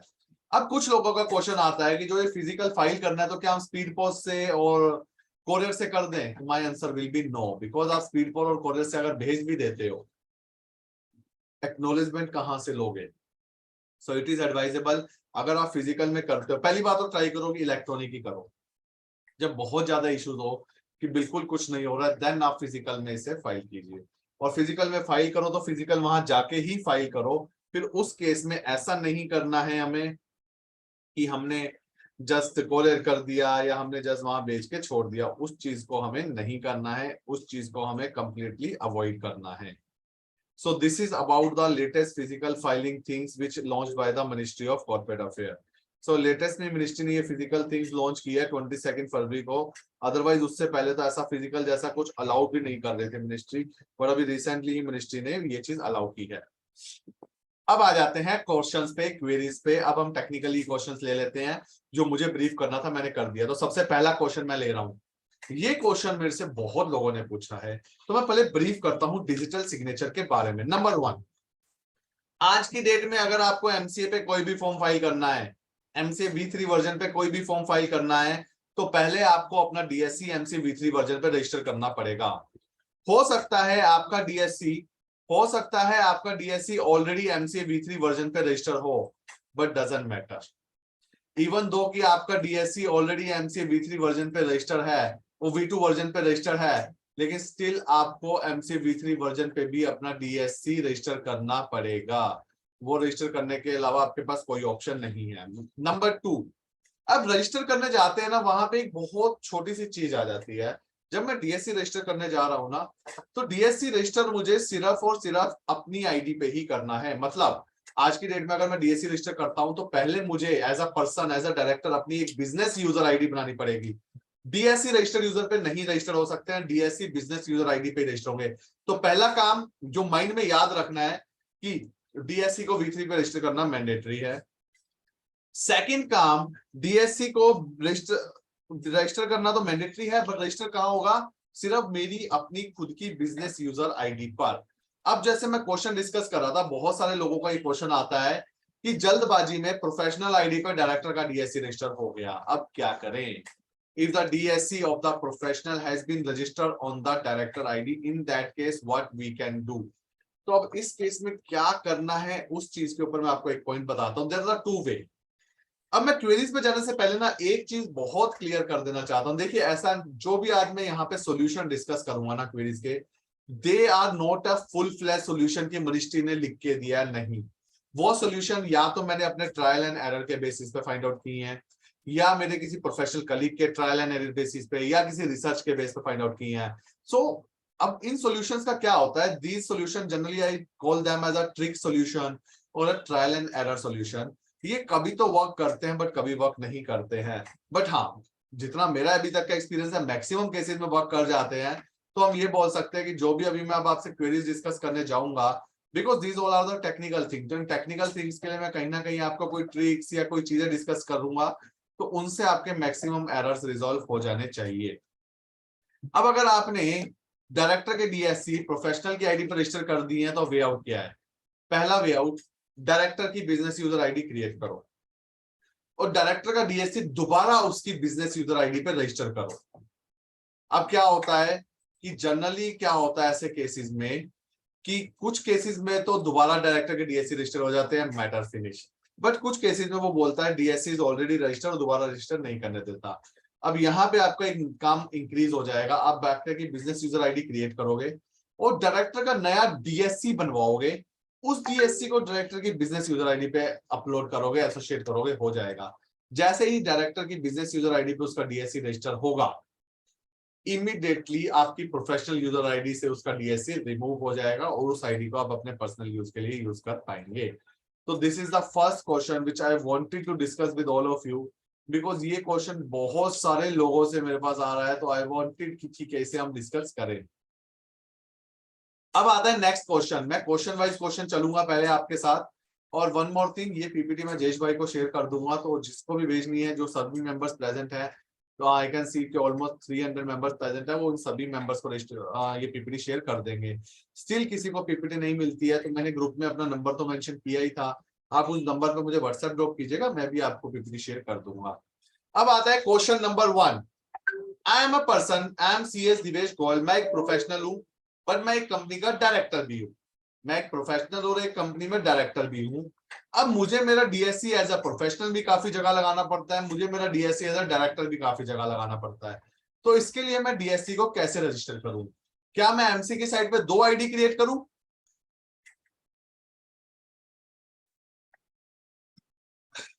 Anyone have any view? कोई अपना व्यू दे सकता है? चैट बॉक्स में भी लिख सकते हो कि मुझे अपनी आईडी एज अ डायरेक्टर भी रजिस्टर करनी है, मुझे अपनी आईडी एज अ प्रोफेशनल भी रजिस्टर करनी है, तो क्या मैं 2 आईडी क्रिएट कर सकता हूं अपनी? The answer will be no. अभी तक मिनिस्ट्री ऑफ कॉर्पोरेट अफेयर की साइट पे डबल डीएससी के लिए कोई भी ऑप्शन नहीं है। आपके पास एक पर्सन की एक ही आईडी बनेगी, because as per the system of the ministry 1 PAN number, 1 email ID and 1 mobile number can be used for the creation of only 1 ID. तो एक पैन नंबर से एक ही आईडी बनेगी, तो फिर मैं एक पर्सन की 2 आईडी तो कभी बन ही नहीं सकती है। तो अब क्या करूं कि मुझे कभी मेरा डीएससी एज अ प्रोफेशनल लगाना पड़ता है, कभी मेरा डीएससी एज अ डायरेक्टर लगाना पड़ता है। तो मिनिस्ट्री ने एक बहुत सिंपल सा सोल्यूशन दिया है कि आप अपनी आईडी क्रिएट करो, चाहे एज अ डायरेक्टर करो, चाहे एज अ प्रोफेशनल, आप अपनी आईडी क्रिएट करो। अपनी आईडी क्रिएट करने के बाद अगर मान लो एज अ डायरेक्टर आपने अपनी आईडी क्रिएट की थी, एज अ डायरेक्टर अगर आईडी क्रिएट की थी, तो आप एज अ डायरेक्टर डीएससी लगाओ। बट उसके बाद अगर आप एज अ प्रोफेशनल करना चाहते हो तो अपनी आईडी में जाओ, लॉगिन करो। लॉगिन करने के बाद लॉगिन डिटेल्स में जाओ, वहां पे ऐड रोल का ऑप्शन होगा। ऐड रोल में जाके डायरेक्टर की जगह उसका ऐड रोल में प्रोफेशनल कर दो, देन आप एज अ प्रोफेशनल यूज कर पाओगे। तो जब भी जो यूज करना है, बार बार आपको ऐड रोल में जाके स्टेटस चेंज करना पड़ेगा। हो पहले दोनों क्वेश्चन सभी को क्लियर है?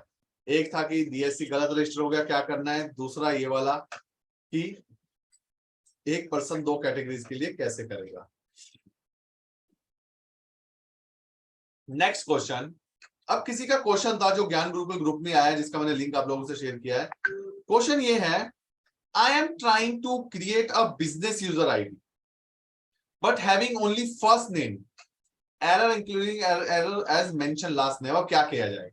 अब बहुत सारे ऐसे लोग हैं जिनके पैन कार्ड पे जिनके नाम में सिर्फ फर्स्ट नेम है, उनके नाम में सेकंड नेम ही नहीं है। अब उनके केस में क्या किया जाए? मिनिस्ट्री के बहुत सारे एरर आते हैं। देखो, अभी जैसा मैंने बोला, मैं दोबारा बोलूंगा, there is not a full flash solution, but कुछ ट्रिक्स है। Number 1, mention your first name in the last name and proceed further. इस वाले सॉल्यूशन से कुछ लोगों के तो प्रोसीड कर गए और आईडी क्रिएट हो गए। अपना मैं फर्स्ट नेम में लास्ट नेम में मेंशन करो और प्रोसीड करो। मैक्सिमम केसेस में आपको प्रोसीड करने देगा। अगर किसी केस में ये नहीं होता है, देन आप एक काम करो, सेकंड ट्रिक यूज करो। फर्स्ट नेम में फर्स्ट नेम मेंशन करो, लास्ट नेम में 3 स्पेस दे दो, लास्ट नेम में 3 या 4 स्पेस दे दो और कंसीड फर्दर प्रोसीड करो। काफी केसेस में प्रोसीड हो जाता है। तो ये चीज हमें माइंड में रखनी है कि हमें इस चीज को क्रिएट करके चलना है। और ये 2 वे आउट है अगर आपके पास सिर्फ सिंगल नेम है। Next question. अब नेक्स्ट क्वेश्चन आता है, while creating the business user account error is coming, pan number is already associate with the other account. ये बहुत लोगों को आता है। बहुत लोगों की क्वेरी आती है कि सर हम नया अकाउंट क्रिएट कर रहे हैं या अपना ओल्ड अकाउंट को अपग्रेड कर रहे हैं, इन दोनों में से कुछ भी कर रहे हैं ना, तो एरर आ जाता है कि pan number is already associate with the other account. इस केस में आप एक सॉल्यूशन ट्राई कर सकते हैं। आप अपने फॉरगेट आईडी फॉरगेट पासवर्ड पे क्लिक करो, फॉरगेट आईडी पासवर्ड पे क्लिक करो, ओटीपी आएगा, लॉगिन आईडी आ जाएगी, उससे लॉगिन करो। तो हो सकता है कि आपका अकाउंट ऑलरेडी बना हो, बिकॉज इसने लिखा ना कि ऑलरेडी एसोसिएटेड। तो ओटीपी आएगा, लॉगिन करो, हो सकता है अकाउंट ही आपका ऑलरेडी बना और उसको प्रोसीड कर लो। Next, I am not able to log in my account even after login coming back to home page. ऐसा उस केस में होता है। जनरली ऐसे केस में आप क्या करो, फॉरगेट पासवर्ड करो, नया पासवर्ड क्रिएट करो, लॉगिन करो, ये एरर रिजॉल्व हो जाएगा। Next, I am trying to upgrade my registered user ID to business user ID and getting error. There is a service error. अब जहां पे भी ये सर्विस इशू वाला आता है ना, तो एक काम करना, प्रोफाइल लॉगिन करना, प्रोफाइल लॉगिन करके प्रोफाइल एडिट में जाना, हिंट क्वेश्चन को चेंज कर देना और हिंट क्वेश्चन में मदर मेडिन नेम वाला मत रखना और कुछ भी रख देना। तो आपका ये वाला इशू सर्विस एरर तो रिजॉल्व हो जाएगा। Next question, I am trying to create business user ID, but there was an error pop up that PAN details are the mismatched. अगर ऐसा आता है ना कि अगर पैन डिटेल मिसमैच है, तो फर्स्ट थिंग तो आप ट्राई करो forget ID password. Other thing, अगर आप डायरेक्टर के आईडी क्रिएट कर रहे हो तो आप दिन नंबर से क्रिएट करो, पैन नंबर से क्रिएट ही मत करो, तो आपका ये एरर तो रिजॉल्व हो जाएगा। अब एक एरर आता है जब फॉर्म अपलोड करते हैं ना, डीएससी वेरिफिकेशन फेल। तो इसके लिए मैं अभी आपसे डिटेल में डिस्कस करूंगा डीएससी वेरिफिकेशन फेल पे क्या करना है। अब मैं फर्दर आगे बढ़ने से पहले अब क्वेश्चंस कुछ आप लोगों ने जो रेज किए हैं ना, पहले उन क्वेश्चंस को लूंगा, फिर मेरे पास और क्या है उसे डिस्कस करेंगे। अब किसी ने बोला, मिस्टर हेमंत जी ने बोला, difficulty in DSC registration as professional. Sir अगर आप प्लीज थोड़ा सा इलेबोरेट करके मेंशन कर देखते हैं कि क्या डिफिकल्टी आ रही है या क्या एरर आ रहा है, तो लिटिल बिट मेरे लिए इजी हो जाएगा कि आपको आंसर करना। तो प्लीज इलेबोरेट दिस। अब सेकंड किसी ने लिखा, देवीना पटेल जी ने, we want to file DIR ma'am please elaborate the query की मतलब DIR से रिलेटेड क्या इशू आ रहा है, क्या क्वेरी आ रही है, तभी मैं उसका आंसर कर पाऊंगा। हाँ, नेक्स्ट आया, I am able to log in on V2 but unable to log in on V3। Sir आपको V3 पे लॉग इन करने में एरर क्या आ रहा है वो एक बार आप बताइए, तो उसके बेस पे हम डिस्कस कर पाएंगे। Next, for forming LLP kindly guide us the form and the process under MCA। Sorry sir right now in this webinar मैं आपको पूरा प्रोसेस नहीं बता सकता हूँ कि कैसे LLP इनकॉर्पोरेट होगी, because it is a completely lengthy process. फिर हम आज के टॉपिक से पूरा डाइवर्ट हो जाएंगे कि कैसे यहाँ पे इनकॉर्पोरेट करें। तो किसी और दिन हम फुल फ्लैश सेशन रख सकते हैं कि LLP कैसे इनकॉर्पोरेट करनी है, कंपनी कैसे इनकॉर्पोरेट करनी है, but in this session I will not able to discuss with you. But still मेरी कुछ वीडियोस हैं जो मेरे यूट्यूब चैनल पे पब्लिश है, मैं यूट्यूब चैनल का लिंक आप सभी को दे दूंगा। तो यूट्यूब चैनल पे जो वीडियोस पब्लिश है वहां से आप देख सकते हो, स्टडी कर सकते हो, like company incorporation and all. तो वहां आपको कुछ ना कुछ मिल जाएगा। Next question is there, 1 second मैं थोड़ा नीचे आ गया चैट बॉक्स में। नेक्स्ट क्वेश्चन, हाँ next question, hello sir we have already created one login ID as a professional where we were associating DSC, the error coming DSC already registered on the other, but we cannot register, and also we do not know the login ID on which DSC has been registered. अगर देखो DSC register करते वक्त error आ रहा है कि आपका DSC registered है already कहीं और, तो ऐसे केस में आप एक ट्रिक ट्राई कर सकते हो, आप अपने DSC का पिन नंबर चेंज करो। अगर आप अपने DSC का एक बार पिन नंबर चेंज करो और उसको फिर दोबारा एसोसिएट करने की ट्राई करो, काफी सारे केसेस में ऐसी सिचुएशन में आपका पिन नंबर आपका DSC रजिस्टर हो जाता है। तो आप ये वाला एक ट्रिक ट्राई कर सकते हो for in this case. Next query हम डिस्कस करते हैं, 1 सेकेंड बस। Next query is, in our dashboard, Spice Part B is only available for filing. Other form like EMOA, EAOA, Agile Pro, NC9 is not available. Sir, इस case में आपको क्या करना पड़ेगा, आप पहले अपना Agile Part B पूरा रेडी करो, पूरा फिल करो, फिल करके जब आप सबमिट क्लिक करोगे, तो जैसे ही वो सबमिट क्लिक करोगे तो उसी पोर्शन पे आपको दिख जाएंगे ये अदर फॉर्म्स भी आपको अवेलेबल हो जाएंगे, बट अभी नहीं दिखेंगे जब तक आप ये नहीं करते। नेक्स्ट इज आ रहा है, in part B form attachment are getting uploaded but after submitting the form the said attachment are disappearing from the form. इसके लिए आप देखो 2-3 चीजें कर सकते हो। नंबर 1, पहले तो आप दोबारा से फॉर्म रेडी जब करोगे, अटैचमेंट्स का नाम चेंज करो। अटैचमेंट के नाम में कुछ चीजें आपको ध्यान रखना पड़ेगा, जैसे कि अटैचमेंट के नाम में कोई स्पेस नहीं हो, अटैचमेंट के नाम में कोई स्पेशल कैरेक्टर यूज नहीं होना चाहिए, अटैचमेंट का नाम छोटा रखिए, स्मॉल नेम रखिए। ये 3 चीजें आप ट्राई कीजिए, उसके बाद अटैच कीजिए, आपका ये वाला एरर ऑलमोस्ट रिजॉल्व हो जाएगा। अब आपका नेक्स्ट आ रहा है, at present the payment option is open in the spice part B without filing other linked form, should we go ahead. पहले पूरे फॉर्म फाइल प्रिपेयर करो, सभी फॉर्म को सबमिट करो, then only go for the payment. Go ahead payment के लिए सभी को सबमिट करने के बाद ही करना है। Next question, we want to file DIR 12 for DPIN, DIR 12 for DIN number received in November 2022. Form file in V2 portal. Now we want to file DIR 12 for appointment of director under V3. While filing information, it is showing as DIN is not valid or approved. Sir इसमें आप एक चीज कीजिए, जब आपका DIN ये नवंबर 2022 में आ चुका है, आप सबसे पहले DIN का स्टेटस चेक करके देखिए क्या आ रहा है। क्या आपके DIN का स्टेटस एक्टिव है या डीएक्टिवेट है। अगर आपका DIN का स्टेटस डीएक्टिवेट है तो आप उसकी केवाईसी कीजिए। अगर वो एक्टिव है देन उस केस में फिर मैं आपको बोलूंगा ये प्योरली टेक्निकल एरर है, आप इसकी टिकट रेज कीजिए और DIN सेल में, एमसी के DIN सेल में बात कीजिए। दे विल टेल यू कि आपका DSC नॉट वैलिड या नॉट अप्रूव क्यों आ रहा है। Next question, we are trying to fill up Form INC 20A for filing order by the RD. The change of financial year. And also the brief explanation to the section. The detail to be filled at point number 5 CO the 20A. Request you to look into the matter and provide a solution. So इसके लिए मुझे form open करके देखना पड़ेगा, तो आई will tell you कि आप after the seminar या तो आप मुझे फॉर्म शेयर कर दीजिएगा, मैं आपसे डिस्कस कर लूंगा। क्योंकि एग्जैक्ट फॉर्म में वहां पे क्या लिखा है आप मुझे लैंग्वेज एक बार दिखा दीजिए। Next question, another form we are trying to upload is FC4 foreign company does not have IDR but form is not allowed to put 0 how to file FC4। इस केस में देखिए जहां पे ऐसे एरर आ रहे हैं ना फॉर्म के, आप उस केस में ट्राई कर सकते हैं, यहाँ पे फॉर्म का कैंसिल SRN करके दोबारा बना के ट्राई कीजिए, कुछ केसेस में इसे सोल्व हो जाता है। अगर उसके बाद भी नहीं होता तो यहाँ से फॉर्म को कैंसिल कीजिए, अपने आईडी को किसी अदर ब्राउजर में यूज कीजिए जैसे माइक्रोसॉफ्ट एज में या गूगल क्रोम में, देन ट्राई कीजिएगा, ये एरर जनरली आपका रिजॉल्व हो जाएगा। Now Virendra ji has mention unable to create login in IPR। Sir आपको बताना पड़ेगा कि एरर क्या आ रहा है, अगर आप मुझे बता पाएंगे कि एरर क्या आ रहा है तभी मैं आपको सॉल्यूशन दे पाऊंगा। अब now someone is saying director having the single name as Raju as per PAN database unable to create V3 ID। तो इसके लिए मैं ऑलरेडी आंसर दे चुका हूं। आप पहला तो ट्राई कर सकते हो, फर्स्ट नेम को लास्ट नेम में डालो और प्रोसीड करो, समटाइम प्रोसीड हो जाता है। अगर फर्स्ट नेम को लास्ट नेम में डाल के प्रोसीड कर नहीं हो रहा है तो फर्स्ट नेम में तो फर्स्ट नेम मेंशन करो, लास्ट नेम में 3 या 4 स्पेस देके आप उसको प्रोसीड करो, जनरली प्रोसीड हो जाएगा।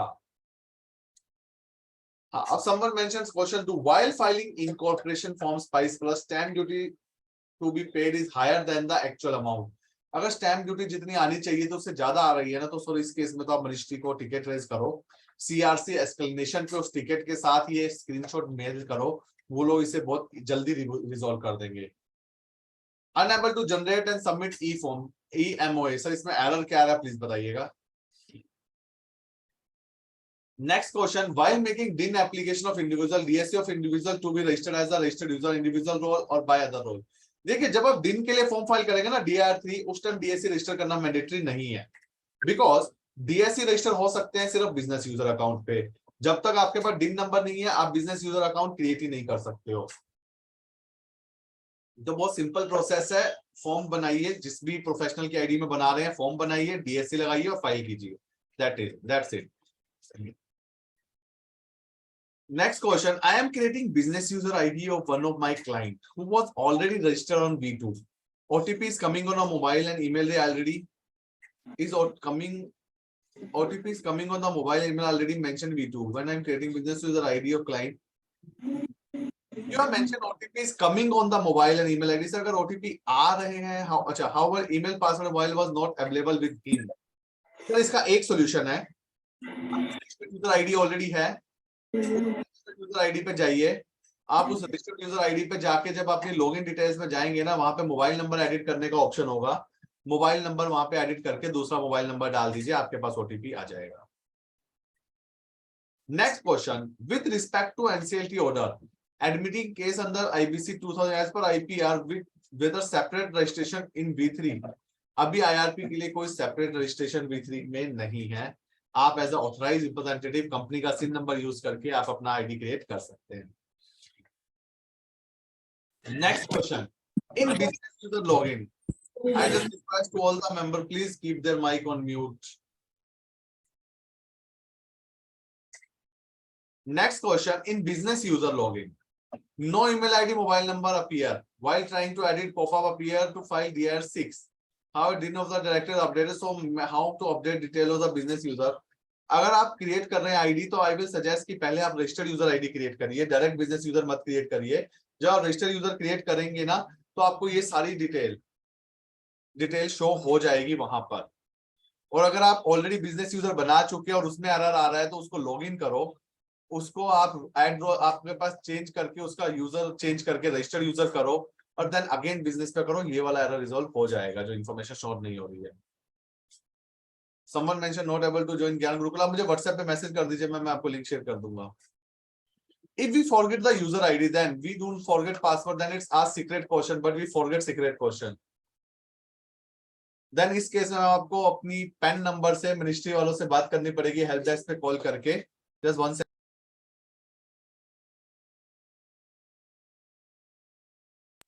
बाकी हाँ, सीक्रेट क्वेश्चन में हिंट आंसर भी होता है, दैट कैन हेल्प यू। उसके बाद भी अगर नहीं होता है तो आप अपने पेन नंबर बताकर MC हेल्प डेस्क में कॉल कीजिए, वो लोग आपको आपका हिंट क्वेश्चन का आंसर बता देंगे। Next question, we have submitted both form 3 और 4 but MCA portal provide us with only form 3 download and the option was blocked, not available to MCA V3 portal to upload form 3 and showing only to upload 4। Sir can you suggest इस case में मैं suggest करूंगा अपना browser change करो। Browser change करने से आपका technical error resolve हो सकता है।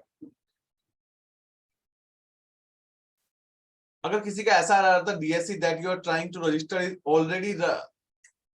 ऑलरेडी अंडर द सिस्टम, तो उस केस में डीएससी का पिन चेंज करिए और फिर उसको रजिस्टर करिए, आपका रजिस्टर हो जाएगा।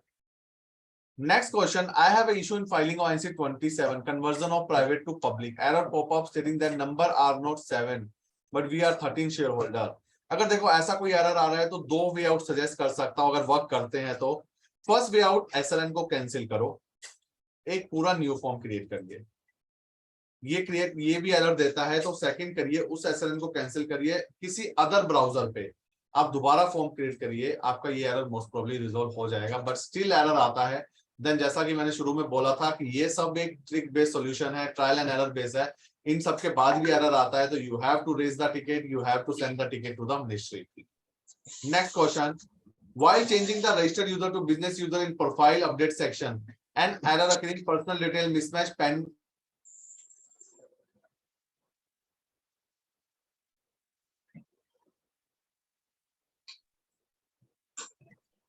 हाँ, अगर आपकी आईडी में अगर एरर आ रहा है, पर्सनल डिटेल मिसमैच का एरर आ रहा है, तो उस केस में आप फॉरगॉट पासवर्ड करके देख सकते हो। अदरवाइज आप एक बार अपनी आईडी को रजिस्टर्ड यूजर पे लेके जाइए और रजिस्टर्ड यूजर में लेके जाने के बाद आप उसको फिल कीजिए।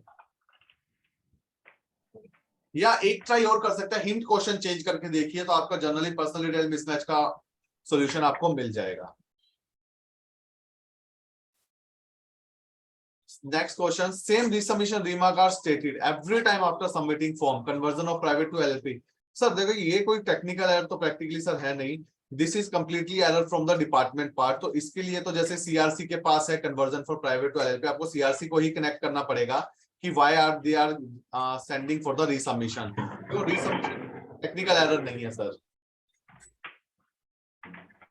Next question, I have already associated my DSC with respective business user, but every time I file SPICE form, it's showing DSC is not affixed and a pop-up of DSC not registered.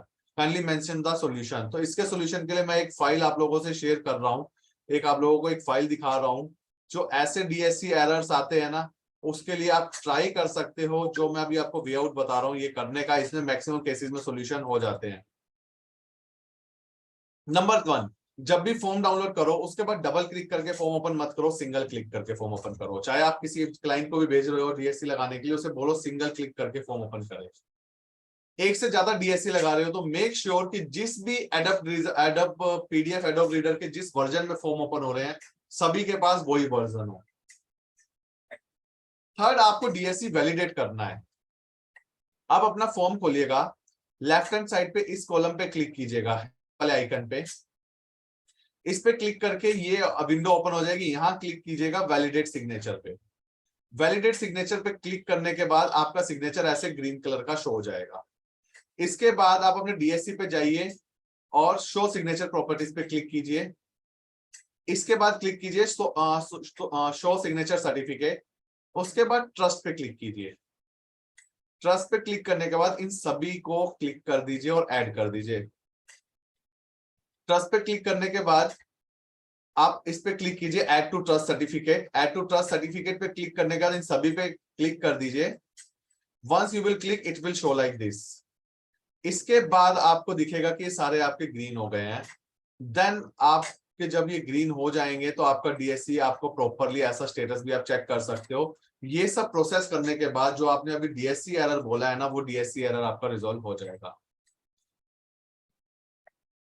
Next question है, why incorporation of a company is it necessary to register DSC of the first subscriber? Incorporation के time first subscriber के DSC register करना mandatory नहीं है, because उस time अगर आपके पास डिन है, देखो यहाँ पे एक छोटा सा है कि अगर आपके पास डिन है तो आपको डीएससी रजिस्टर करने पड़ेंगे। बट डिन नहीं है, डिन नंबर ही आप इनकॉर्पोरेशन के फॉर्म में अप्लाई कर रहे हो तो आपको डीएससी रजिस्टर नहीं करने हैं, बिकॉज ऑथराइज रिप्रेजेंटेटिव में भी सीन देना पड़ता है। जब आपके पास कंपनी नहीं है तो आप सीन किसका मेंशन करोगे। Next question, I am trying to register DSC of director on his business user ID. There is error that the DSC that you are trying to register already used in the system. इसका आप pin change करिए और फिर try कीजिए, most probably आपका solve हो जाएगा। Next is to create ID. We need to create login ID in IPF stating the login ID is allowing only up to 8 character. My email ID has more character than how to proceed. Sir, ये I think error specifically IPF वालों के लिए आ रहा है. इसके लिए एक बार आपको मिनिस्ट्री के साथ टिकट रेस करना पड़ेगा. हाँ, अब किसी का आया है INC 22 में एरर आ रहा है डिजिटल सिग्नेचर वेरिफिकेशन फेल. तो मैंने अभी आपको वेरिफिकेशन कैसे करना है, वैलिडेशन कैसे करना है, उसका प्रोसेस दिखाया है. वो प्रोसेस फॉलो करके आप डिजिटल सिग्नेचर वेरीफाई कर सकते हो. हाँ, someone saying save submit cell fail error coming. हाँ, सेव नहीं हो रहा है फॉर्म. अगर आपका कोई भी फॉर्म आप फिल करते हो सेव नहीं होता है, तो मैं बोलूंगा उस फॉर्म पे एडिट में जाके पूरा फॉर्म दोबारा फिल करो. आपका फॉर्म उसके बाद ये एरर नहीं देगा. I have resubmitted MJT 14 and after that I am getting an option to pending for DSC upload. Payment and payment where the PDF is not getting download. Nikita ji, I am not able to get your query. Can you please elaborate in a clear manner? हाँ, what if the Agile Pro form not getting displayed in Spice Part B? आप Part B को पूरा fill करके जब submit button पे click करेंगे तो उसके बाद ही आपको Agile Pro show होगा. We are trying to find before there is a continuous displaying on there is a technical error. जहां पे ऐसा आ रहा है ना कि टेक्निकल एरर, आप उसको पूरा शुरू से स्पाइस पार्ट बी को एडिट करो, पूरे फॉर्म्स को एडिट करो, तो ये एरर आपका चला जाएगा. Not able to log in V2, able to log in V2 and unable to log in V3 error. Error already registered. Forget password also not working. अगर आपका forget password भी वर्क नहीं कर रहा है तो उस केस में फिर आपको मिनिस्ट्री से हेल्प लेनी पड़ेगी. Next question. Actually, director DSC registered in my ID and I use same tactics as mentioned by you meantime. But now if I am retired, I register my DSC, show your DSC registered. But when I try to upload form, it give me error dash. आप अपने DSC का pin change करके अपना register करो एक बार दोबारा, तो ये वाली प्रॉब्लम सॉल्व हो जाएगी. Someone has mentioned my query MC don't attend the call. Sir अब इसका तो कोई solution मैं नहीं बता सकता. Trial and error पे ही हमें करना पड़ेगा. Next question. While filing INC 28 for submitting all the INC, the error is coming. SIN is invalid. इस केस में सर मैं आपको छोटा सा solution देता हूँ जो मैंने ट्राई किया था. आप इस फॉर्म का कैंसिल SRN करो, प्रॉपर न्यू फॉर्म बनाओ. 50% केसेस में एरर रिजॉल्व हो जाता है. उसके पास भी नहीं होता है तो आपको ऐसा को इसको फॉर्म को करो कैंसिल SRN. किसी दूसरे ब्राउजर पे लॉगिन करो, जैसे माइक्रोसॉफ्ट एज पे लॉगिन करो, गूगल क्रोम पे लॉगिन करो और उस पे बनाओ. 99% केसेस में ये एरर उस केस में सॉल्व हो जाएगा. अब someone mentioned form CHG4 and other company LLP related form are not opening with the professional ID. Sir हो रहा है, रेगुलर हो रहा है. आप एरर बताइए क्या रहा है.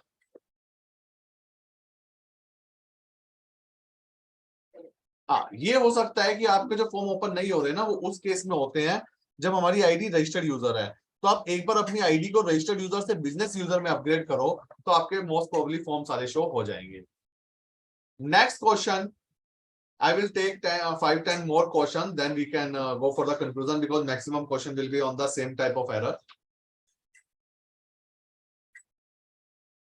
Next question. I am trying to associate director DSC with business user, but DSC could not attached and no error message reflect. As per conversation with CRC team, they instructed to change pin when I have done, but still same issue. Sir क्या इस case में अगर आपको DSC दिख ही नहीं रहा है तो आई थिंक आप या तो एक बार किसी दूसरे सिस्टम पे DSC लगा के देखिए और DSC रजिस्टर करते वक्त कुछ सॉफ्टवेयर डाउनलोड करने होते हैं, उन सॉफ्टवेयर को डाउनलोड कीजिए, आपका DSC शो होने लग जाएगा. Next question. I am trying to register director DSC in his business user ID. There is error occurred. That DSC that you are trying to register is already used in this system. I have changed password of the DSC after your suggestion, but did not work. The same message appear. Sir अगर pin change करने के बाद भी आपको ये same error देता है कि आपका DSC रजिस्टर्ड है, आपको शो DSC में क्या दिखा रहा है? Can you just answer me कि शो DSC में आपको क्या अपीयर हो रहा है? Next question, sir. Try editing form, but since 5 days we are facing the same issue. There is a technical error. Also, we have tried to every browser. Sir ये कौन से form के लिए बात कर रहे हैं? अगर अदर देन स्पाइस है तो कैंसिल SRN करो और दोबारा से प्रिपेयर करिए. For making DIN application of the individual, the DSC is to be registered as registered user or business user. किसी भी पर्सन का DSC रजिस्टर करना है तो बिजनेस यूजर पे ही रजिस्टर हो सकता है, रजिस्टर्ड यूजर पे DSC रजिस्टर ही नहीं हो सकता है. अब बात करते हैं डिन एप्लीकेशन की। अगर आप डिन एप्लीकेशन अप्लाई कर रहे हो, डिन के लिए अप्लाई कर रहे हो, तो जब आप डिन के लिए अप्लाई करोगे तो आपका डीएससी रजिस्टर होना मैंडेटरी नहीं है। सर अगर स्पाइस पार्ट बी में एडिट करने का ही ऑप्शन नहीं आ रहा है, आपने अगर ब्राउजर भी चेंज कर लिया है और एडिट करने का ऑप्शन नहीं आ रहा है, then I will tell you ticket raise कीजिए, एमसी टीम को भेजिए, सीआरसी एस्केलेशन को भेजिए और सीआरसी एस्केलेशन से ही आपको डिस्कस करना पड़ेगा।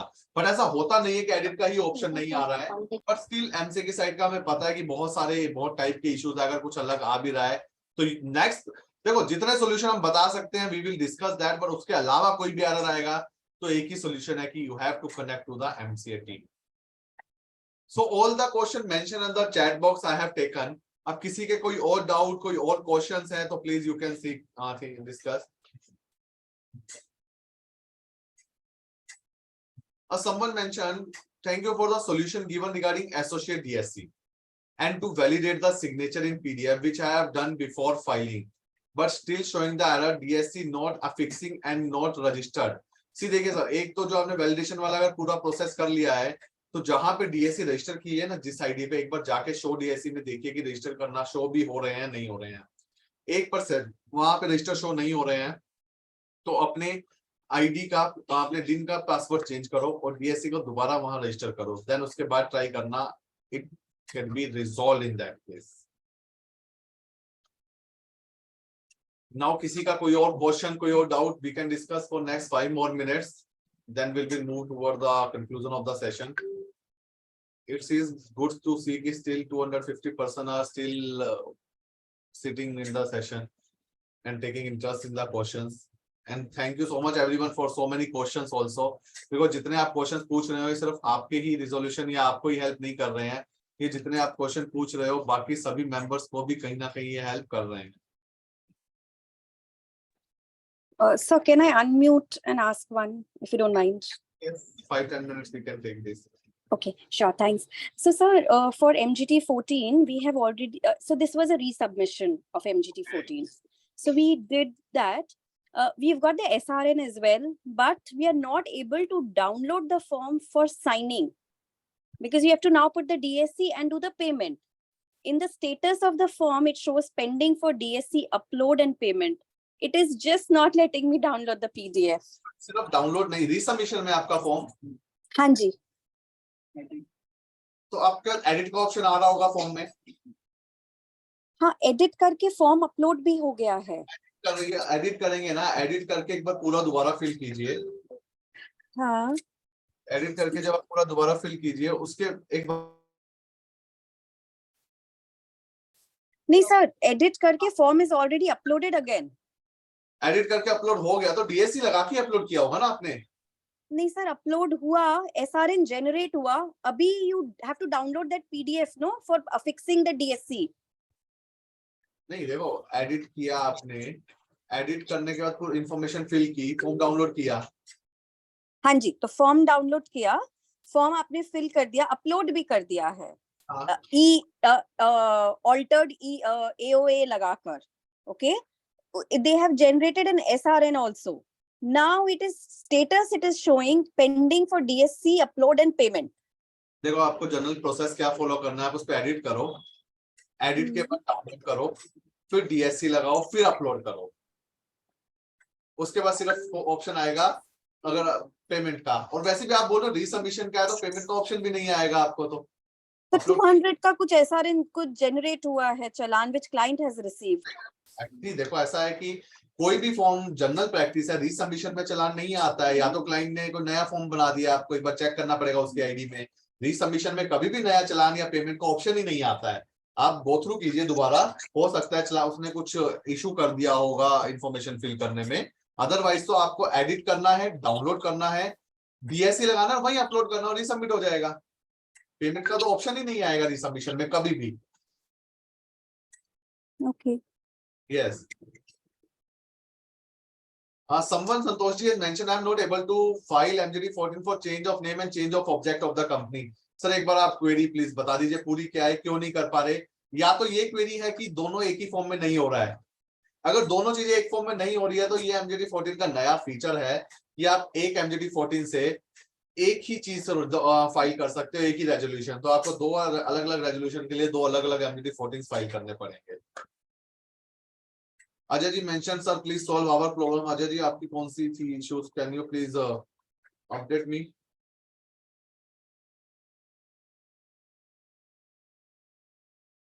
Forget the password, what we can do sir, मैंने इस पे आपको सोल्यूशन दिया है, जहां पे आप फॉरगेट पासवर्ड पे अगर आप क्लिक करते हैं हिंट क्वेश्चन आता है, आप बोलते हैं मुझे हिंट क्वेश्चन का आंसर भी नहीं पता, तो फिर ऐसे केस में तो देखो क्या है कि ये टेक्निकल एरर नहीं है। तो टेक्निकल एरर होता तो मैं कोई सोल्यूशन भी बताता, बट ये टेक्निकल एरर नहीं है। आप आईडी भूल गए, पासवर्ड भूल गए, हिंट क्वेश्चन भूल गए हैं, आपको MCA हेल्प डेस्क पे ही कॉल करके अपने पेन नंबर के थ्रू बात करनी पड़ेगी कि इस पेन नंबर के थ्रू क्रिएट किया था, then they will let you know the hint question. उस हिंट क्वेश्चन को लेने के बाद आप फॉरगेट पासवर्ड कीजिए, हिंट क्वेश्चन डालिए, OTP आएगा, OTP डाले और पासवर्ड जनरेट करें, then the process will be complete. अब सर वो कॉल नहीं अटेंड कर रहे हैं तो सर देखो वो है कि आप एक स्टाफ को, एक ट्रेनिंग को लगा दो फुल डे कि करते रहें, कभी ना कभी तो बात होगी। Phone number and email ID sir, मतलब जो MC की साइट पे है मैं यूज करता हूँ, not a specific phone number email ID. आप मुझे व्हाट्सएप कर दीजिए जो MC की साइट पे, मैं आपको शेयर कर दूंगा, कोई इशू नहीं है।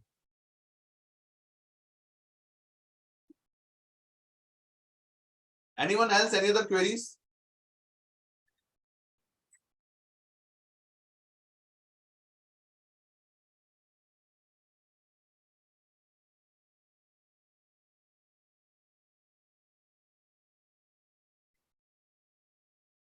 I think once all the queries has been addressed. So, ma'am, can we move toward the then end of the session, Jesh bhai? So in future, if we have any queries, so your WhatsApp group would be the right place? Yes, definitely. You can drop me the WhatsApp, you can message in the WhatsApp. I will definitely give my best to answer the queries. Thank you so much. मतलब regular basis ना, जैसे queries अभी आप लोगों ने पूछा, आप देखोगे ना क्वेरीज बहुत सारी नहीं होती है, सेम क्वेरीज ही सभी को आ रही है। तो I try on the regular basis कि मैं उनकी स्मॉल यूट्यूब वीडियोस बना के भी अपलोड कर दूं। तो क्या होता है कि रेगुलर बेस पे आप वहां पे जाके वो वीडियोस भी अगर देखते हैं तो आपको मेरे रिप्लाई का या मेरे आंसर का वेट भी नहीं करना पड़ेगा, मैक्सिमम टाइम में आपको सोल्यूशन वहीं से मिल जाएगा। तो मैंने अपने यूट्यूब का लिंक भी चैट बॉक्स में दे दिया है, व्हाट्सएप नंबर भी है, आप लोग easily any time you can access that's not an issue.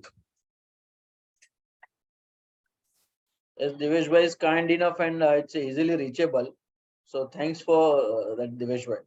Thank you so much, sir.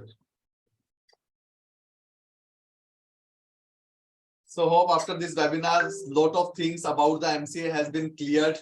Yes. So I think queries are over, right? Right, sir. Yes, sir. So, sir, it was really commendable because see, not only the technical parts, but you have covered the practical issues also. And the way the session was going very interactive, the way the members were raising the queries and doubt, and you have covered most of the queries, sir, and really informative session rather at a very early stage. So thank you very much for giving your valuable time. It was a very wonderful session. So we'll give him a round approach. So really, when we had a thought to keep this session, Yes, so we had a plan, let's keep it a little later stage. But then today, I think the coordinators will agree. Okay, we are on a right time to have and to keep these sessions. So thanks a lot, coordinators, for this having these sessions today. So now to at the conclusion, to propose a hearty vote of thanks, I would like to hand it over to our deputy convener, CA Vijay Madam. Madam, over to you. Thank you, Jayesh bhai. So it is indeed a great honor and privilege to propose a vote of thanks for this immensely interactive webinar which we had. And Divesh sir has been really lucid and very easily he has sorted out all the problems and provided a great insight on the various changes in the website which we have in this MCA thing. And he himself like इतना ज्यादा questions नहीं आया मुझे इसके लिए लग रहा है क्योंकि उन्होंने पहले ही सारा सब कुछ cover कर चुके थे, तो I think people का doubts already solve हो चुका था इसके लिए. So I thank Divesh sir for a good webinar. and also JB Nagar Study Circle for having this session, and of course convener Jayesh Bhai for being a expert convener. I think this will be one of his last sessions or webinar, Kana. Probably one more in March. Okay, okay. So we have one more thing to look forward to. So let's, last but not the least, let me thank all the friends for your cooperation and for joining in this in large numbers. Yes, Thank you. tomorrow also we are having one physical session of study group meeting at Direct Diplex on recent changes on indirect taxes. We are going to cover the recent proposed changes in the Finance Bill 2023 and the changes proposed in the 49th Council meeting. So we request all the members, we already shared the flyer, request all the members to please join us there. Thank you, Divesh Bhai, once again. Thank you all the coordinators, Kaushik Bhai, Vijeta Madam, all the members. So thanks to all, and now we are concluding the sessions. Thanks. Thank you so much. Thank you. Thank you. Thank you so much. Thank you.